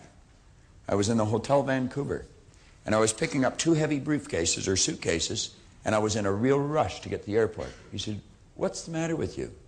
He said, "You look like you're going to pass out." And I said, "I feel like I am." Well, he said, "What's the matter?" And I said, "My head is aching so bad, I feel sick to my stomach." Now, some of you suffer with this, and I felt like banging my head against the wall. It was so much pain. He said, "Go and sit down in that chair." And I said, "I don't have time. I got to catch a plane." He said, "Listen, you can always get another plane. You only get one head." He said to me, "Do you know what forgive means?" On the top of page 58, that's the title of the poem, Forgive. And by the way he asked the question, I just thought I probably don't. And I said, "Well, I don't know." He says, forgive means let go of completely, abandon. Just let it go. Unequivocally. No strings attached. Now he said, if you want to rid yourself of headaches, just forgive all thoughts that are on your mind. And you just listen to me. And he put me in a totally relaxed state. I felt better than I had felt for years. If you're suffering from headaches, take the relaxation tape out of your program and commit yourself to listen to it every day for 30 days. And as you let yourself get involved in that relaxation tape, you're going to forgive any thought that comes to your mind. You're going to program your subconscious mind to put your body in a totally relaxed vibration, because you're going to find that your head is aching because of the things that you're not letting go of. And it's causing tension, and it's causing an abnormal state of vibration of the cells in the brain, which causes the blood to rush to the head. And as you put yourself in a totally relaxed state, you'll soon become programmed to relax. I know that I would not be able to do what I do as often as I do it, and as long as I do it, if I wasn't relaxed. I am just as relaxed here in front of you, or in front of this camera, as if I was sitting in my den patting Ginger, my dog. I am. For Linda's sake, or Libby, you see. We have 2 dogs. They accuse me of favoring one of them. Now, probably because I do. I think Ginger's prettier. Now, Study that poem. Study the meaning of it. On page 59, we say you'll never obtain any substantial measure of material wealth if you insist upon living your life as if you are looking back through your rearview mirror on your automobile. Nevertheless, it seems to be a very common error which many people have turned into a habit. Let the dead bury the dead. Let it go. I don't care how bad it was, let it go. 5 years from now, 10 years from now, when you look back in retrospect at that terrible thing that's happened, you're going to find it was probably one of the best things that ever happened to you. Advancement of all kinds is preceded by a crisis. The greater the crisis, the greater the opportunity for advancement. Or you could put it another way. You could say, out of all confusion comes order.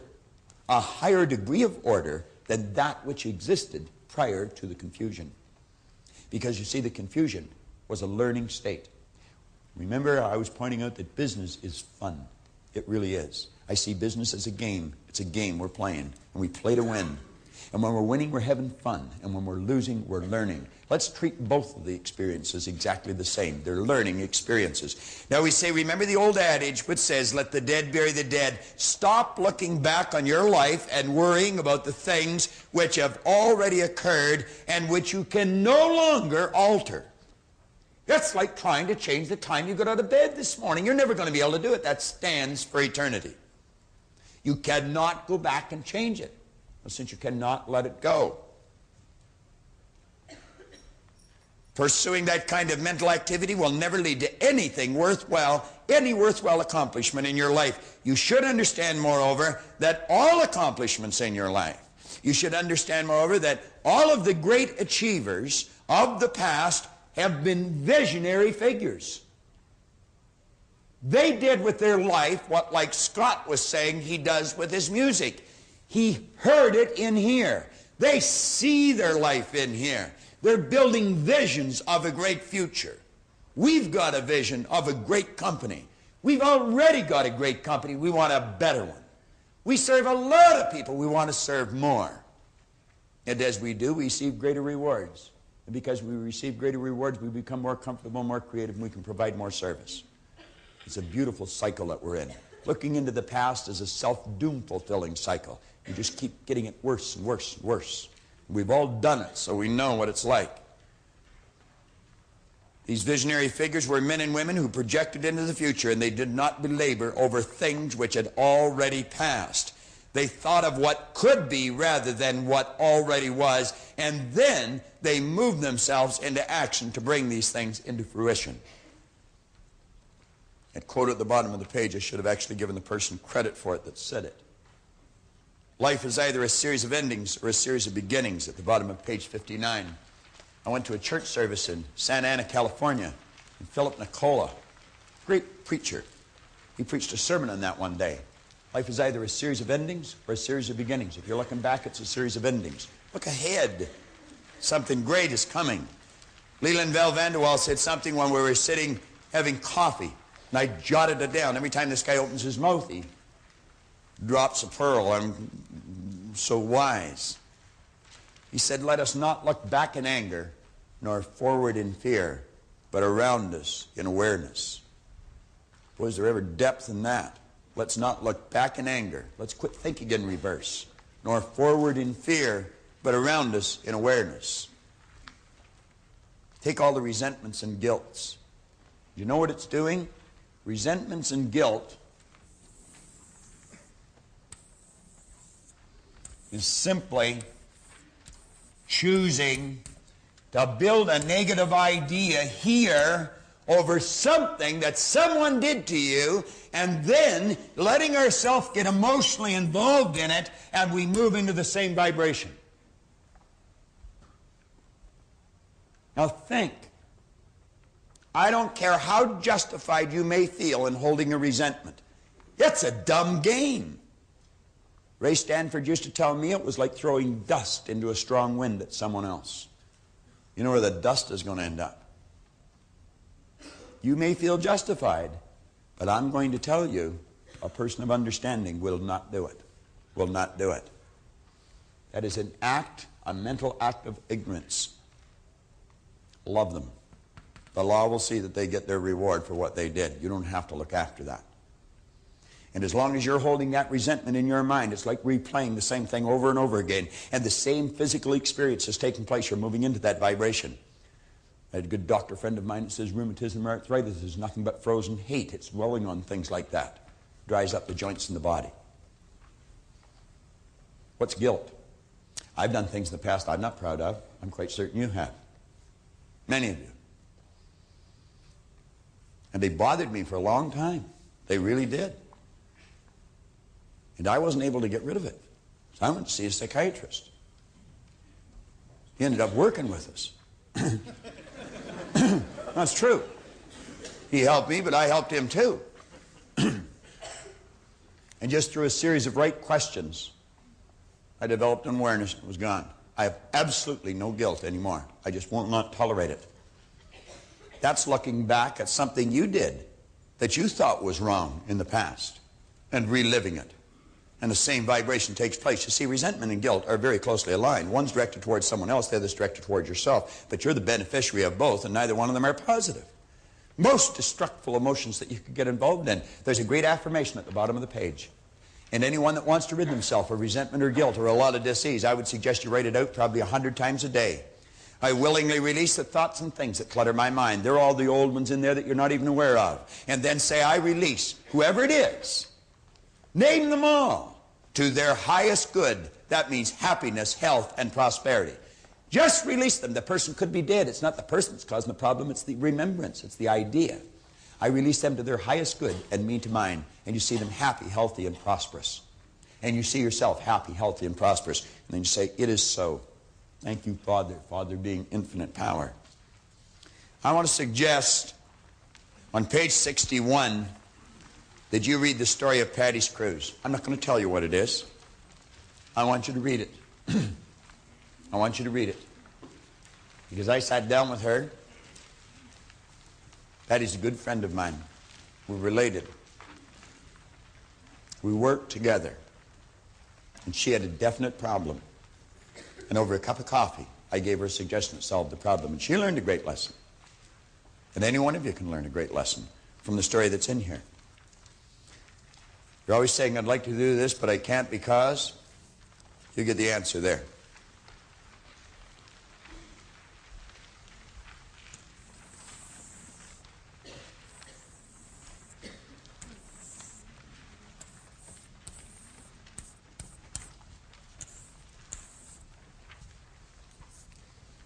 Now on the next page, on page 62, if you have been guilty of allowing your sales sheet, your bank account, or the x-rays your doctor takes of your body control the way you feel or think or view your sales, your financial position, or your health, I can assure you that just as certain as it's going to get dark tonight, there will not be any marked improvement in your life in any of these areas.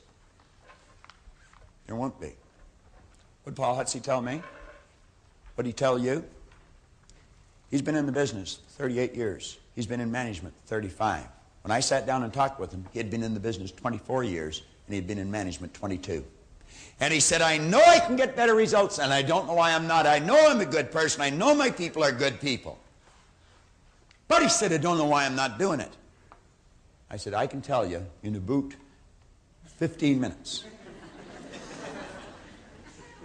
I said, Paul, you're thinking in reverse. You're letting the sales sheet control everything in your life, and you're creating more of the same. It's not changing.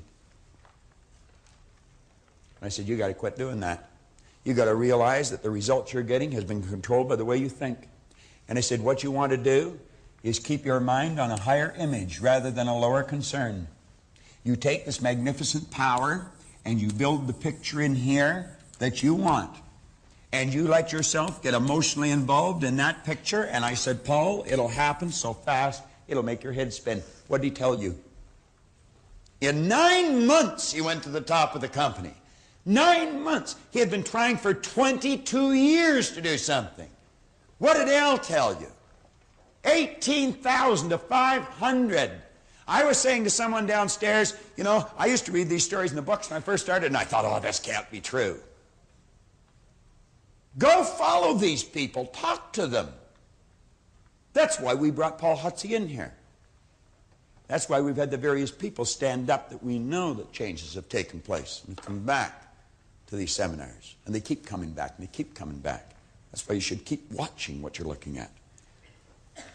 On page 63, these are just action lessons. I want you to take the chapter on Don't Think in Reverse, and I would suggest that you read it over a few times and ask yourself, what did I learn from this chapter? What did I learn from it? I would suggest you take your own voice and you narrate that chapter and the one John just went through on the razor's edge. Put them on tape. You've got a tape in your folder for your own affirmations, your own commitments, and your own goals. Take that tape and record it. Some people come to me and say, there's nothing on this tape. You know what they're saying? I'm not thinking, I'm not reading, I'm not listening, I'm not looking, and I'm not doing what the program tells me to do. Take that tape and record your commitments. Record your goals. Record your affirmations, your positive statements to yourself. And in your own voice, Dave Mifsud was telling me one day, he says, what an excellent idea. He said, your own voice, one that you trust. But Dave was really saying, I trust my own voice. Some people don't, you know, Dave. Read that lesson over and ask yourself what you learned from it. Now, the last lesson is a classic. I talked to a person here, right here in this spot, within the last couple of hours. And I told that person to focus in on this lesson. Focus in on this lesson. Now I want you to think.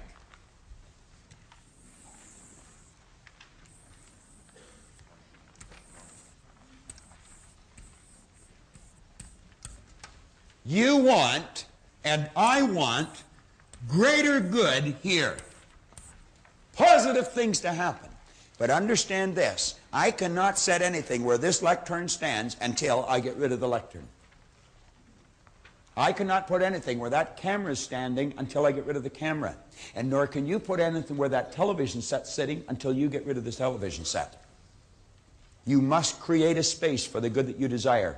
I would hate to guess at the number of people that would love to meet and greet and love and have a meaningful relationship with someone, and they're never going to do it until they let go of that old relationship. Person may be gone, but the idea is still there. You've got to create a space for the good that you desire. You just must do it. And if you don't, you're never going to have that relationship. You want something in your home? We have people that come in and look after our place 2 or 3 times a week. We've got a big kitchen. There's a sofa in there, chair. We haven't liked that sofa or chair for a long time. Linda says, let's create a vacuum. They were gone. Lots of room in our kitchen now, I'll tell you. Nature abhors that vacuum. Only be a period of time until there's new furniture in the kitchen. You got to create a space for it. Create a space. When it comes to furniture and stuff like that, people have garage sales. I just say a silent prayer for them as I'm driving by their house. Having a garage sale is a dumb thing to do. Give it away. Give it away. Most people don't know how to give. Remember I said it should be spontaneous. Here's a beautiful poem by Beer. He said, to get he had tried, yet his store was still meager. To a wise man he cried in a voice keen and eager, pray tell me, how may I successfully live? And the wise man replied, to get, you got to give. To get, you got to give. As to giving, he said, what have I to give? I've scarce enough bread, and of course, one must live. But I would partake of life's bountiful store. Came the wise man's response, then you must give more. The lesson he learned, to get, was forgotten. Think of the number of people out trying to get. Toward mankind he turned with a love new begotten. As he gave of himself in useful living, then joy crowned his days, for he grew rich in giving. I like that lesson. I like giving things. I really do. I get a lot of satisfaction out of it. I've had people tell me from time to time, you give too much away. You couldn't possibly give too much away. What a dumb statement. What a dumb statement. You ought to take part of all you get and put it back where it came from. If a farmer doesn't do that, you're soon going to have a poor farmer. They are what you call dumb farmers. The farmer takes part of his crop, puts it back in the ground. And if you don't take part of all you receive and put it back where you got it from, you're not going to get much more. We hold on to old ideas. Why do we do all these things? We're insecure. We're insecure. Remember how physical we are? We got lots of physical things around us. We feel comfortable. Did you ever watch the advertisement on television that American Express have? See a young couple having a great time, you know, nice music, and all of a sudden, ah! We lost our credit cards! And you hear this voice, you have American Express? And a calmness comes over them. Did you ever drive downtown, you go to park your car, and you reach for your purse or put your hand in your pocket, and all of a sudden you see the purse in the table in the hall? Or yeah. You see the money on the dresser? Feeling of security in here, isn't it? Isn't it strange how we feel secure if we've got a few bucks on us? A little bit of paper? So dumb. Security's an inside thing. It's inside. And the more we learn about ourselves, the less we need all these things around us. Some people are real pack rats. You know? Well, on page 67, we're talking about removing these mental blocks. You see, it not only works with physical things, it works with mental things. Because remember, the physical and the mental, the non-physical, are all the same. And we must create a space for the good that we desire. In the book, you'll see that I dedicate this book to my Aunt Marg Moyer. I love her very much. She and I are very close friends. And Marg and Don, her husband and daughters and family, they came to the seminar. And when Marg first came, she said it was such an awakening for her. She'd always been so subservient. She never thought that she could have anything. And if she ever learned anything, I'm going to tell you, she learned this law. I was over at her house one day, and she was telling me how much she disliked her drapes. And I said, no, you don't, Marg. If you didn't like them, they wouldn't be there. I said, you only have around you the things you're in love with, in harmony with. She said, well, I don't love them. And I said, well, you really don't get rid of them. I said, have you never learned the law, the vacuum law of prosperity? Boy, I'm going to tell you, she locked into it. She got up and took the drapes down. Dawn was yelling, we haven't got any money to buy new ones. And I said, it won't be long until you have new ones there, Marg. You'll get sick of living in a fishbowl. She didn't listen to Dawn. The drapes were gone. I said, give them away. I went over one day, and there was beautiful new shears and new drapes on the window. And she was so happy, and every time she looked at them, she felt good, instead of looking at the old ones and feeling bad. Wasn't too long, I went over there, and all the living room was empty. There was no furniture there. I'm telling you the truth. Then they went through the closet and cleaned the closets out, and pretty soon she had new clothes. Do you know now they live in a beautiful home, brand new home. They got rid of the home. And I remember when they were moving into this beautiful new home, I saw nothing going in one end of the room, and I was looking, I was saying, you know, Marg, the room's going to be a little out of balance. You should put something there. She says, there is something there. And I said, what's that? She's my baby grand piano. I said, what do you mean your baby grand piano? I said, you haven't got a baby grand piano. Oh, yes, I have. It's just not arrived yet. You know. You go into their house today, there's a beautiful baby grand there. You must create a space for the good that you desire. On page 69, I'm going to ask you to write down clothes closet under area. Clothes closet under area.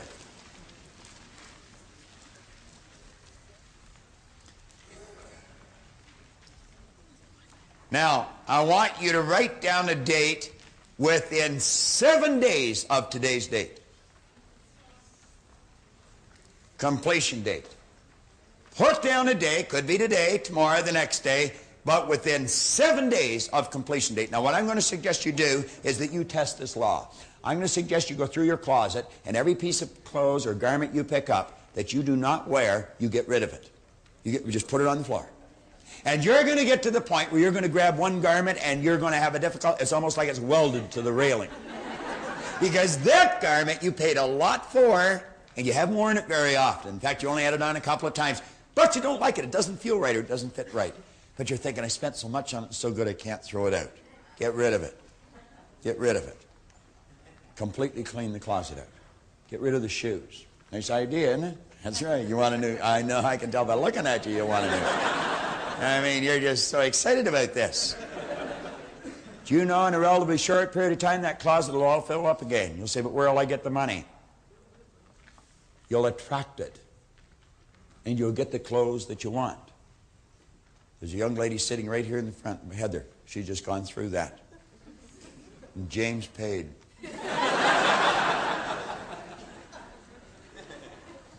And then I want you to think of the other areas in your life that you want to get rid of things, different rooms. Some of you have a sofa you don't like. Get rid of it.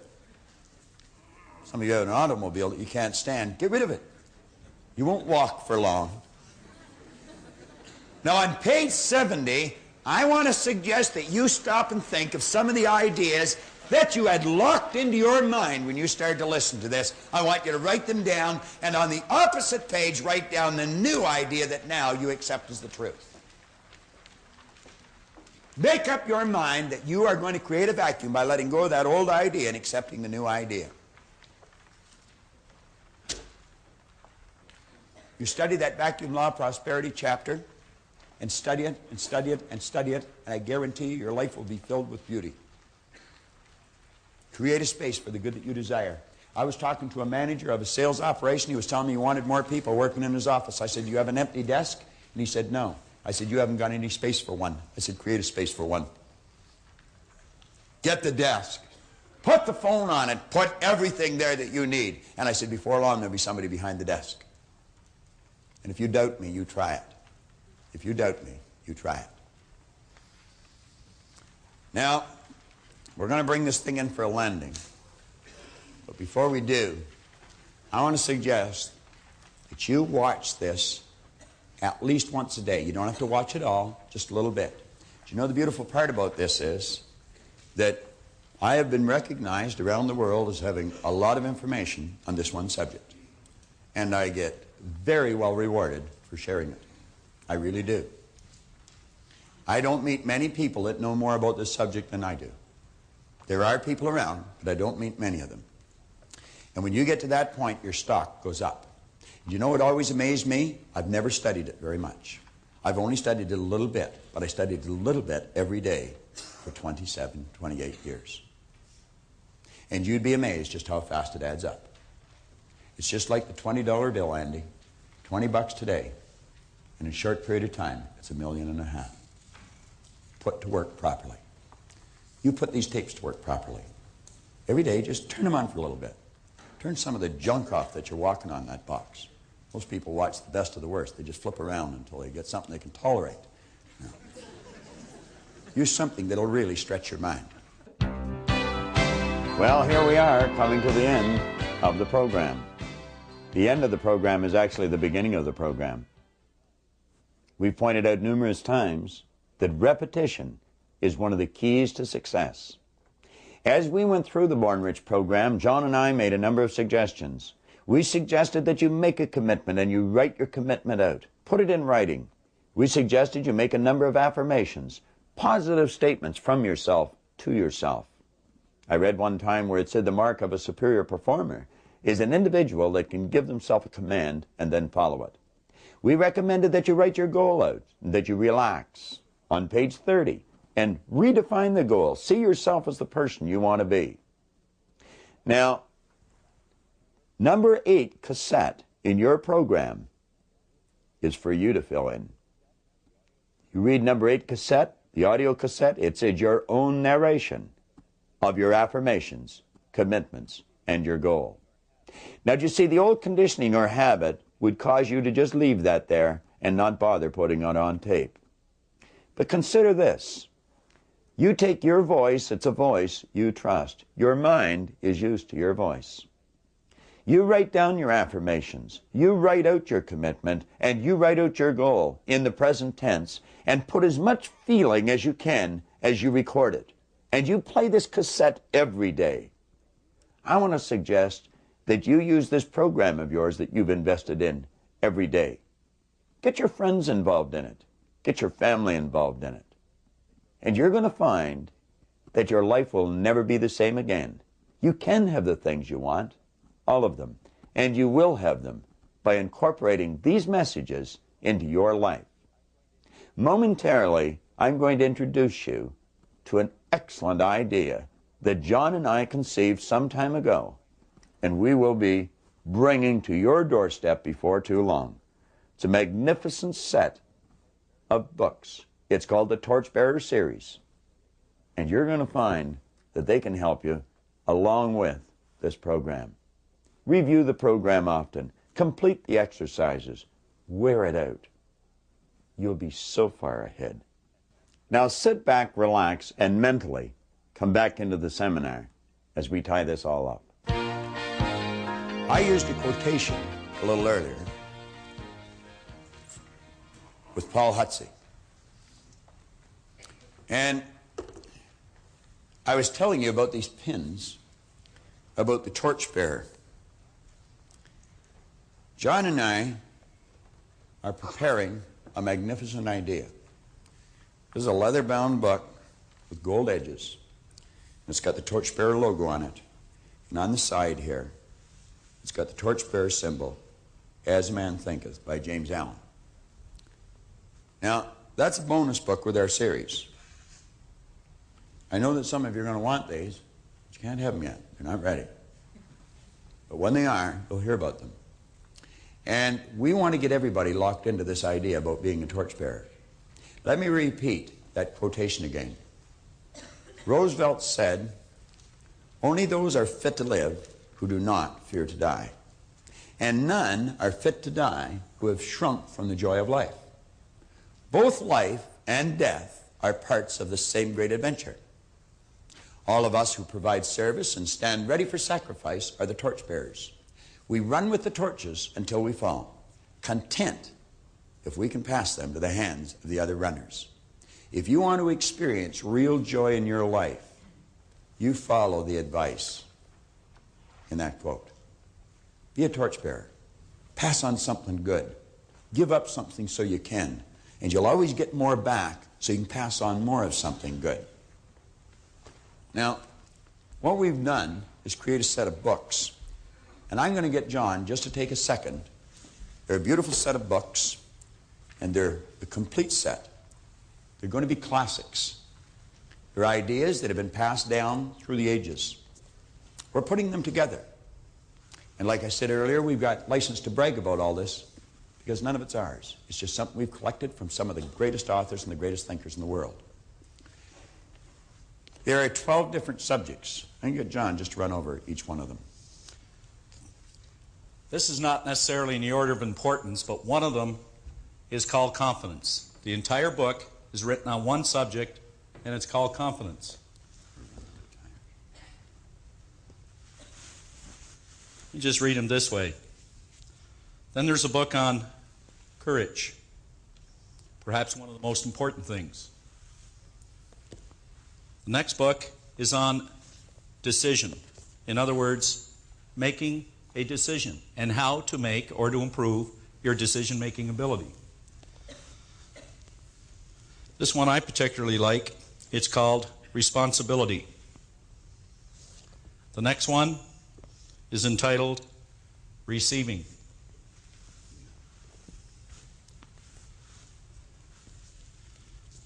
And then the rest, number one, is Giving.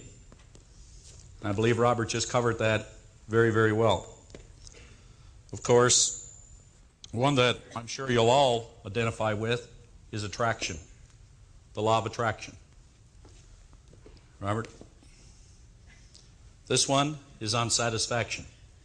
Very important idea as far as understanding what it really means. And of course, a big one, and perhaps the biggest, is called faith. To tie in with faith is one entitled Belief. And I believe what makes everybody a torchbearer, and is the reason that I'm here today, is this one called Persistence. Persistence. I'm kind of proud of these books. I know Robert is, as a lot of other people are. But that's the torch that he just spoke about, and we'd like to see everybody become a torchbearer. Now, I'm going to ask, where is Debbie, Randy, Gina, Shirley, Donna? Do you want to come down here, please? Now, these are the people that work directly in the office and make this company really work. What you see Bob and I doing is a very small part of what these people do. But there's one person that heads this company up, and believe me, I have a respect for a lot of people, but in a business sense and management sense, you're not going to meet one like Linda Proctor, our president.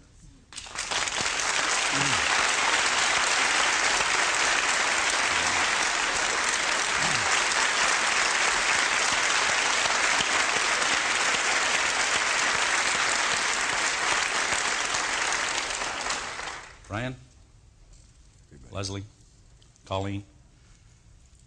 Now we'd like the people who really make the company work now.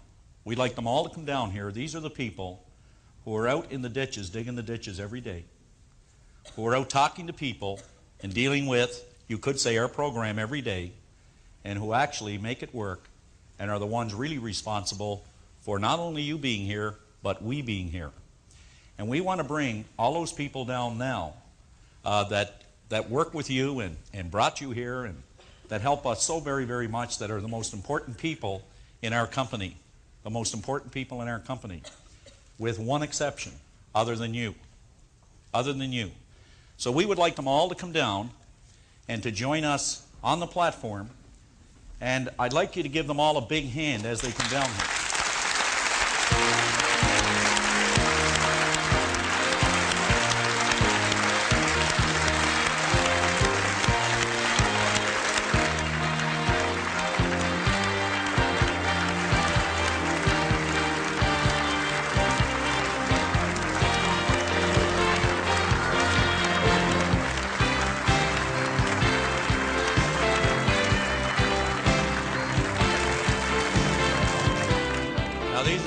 Ontario. We're right across this country now. So what we would like to do is, Bob is going to wind this up by thanking you so very, very much, and finishing with what this program is really all about in a simple poem. You know, I'd like to add to John's remarks and thank these people, because they are really the ones that support us. They do the hard work. The people, the Marines, the ones that are out on the beach. All these people work with us full time. They're out there and they're giving it everything they've got. There's a number of other people that are not here, unfortunately, today. They're off somewhere else, because we have people in many different areas. But as we bring this in for a landing, what I would like you to do now is focus on yourself.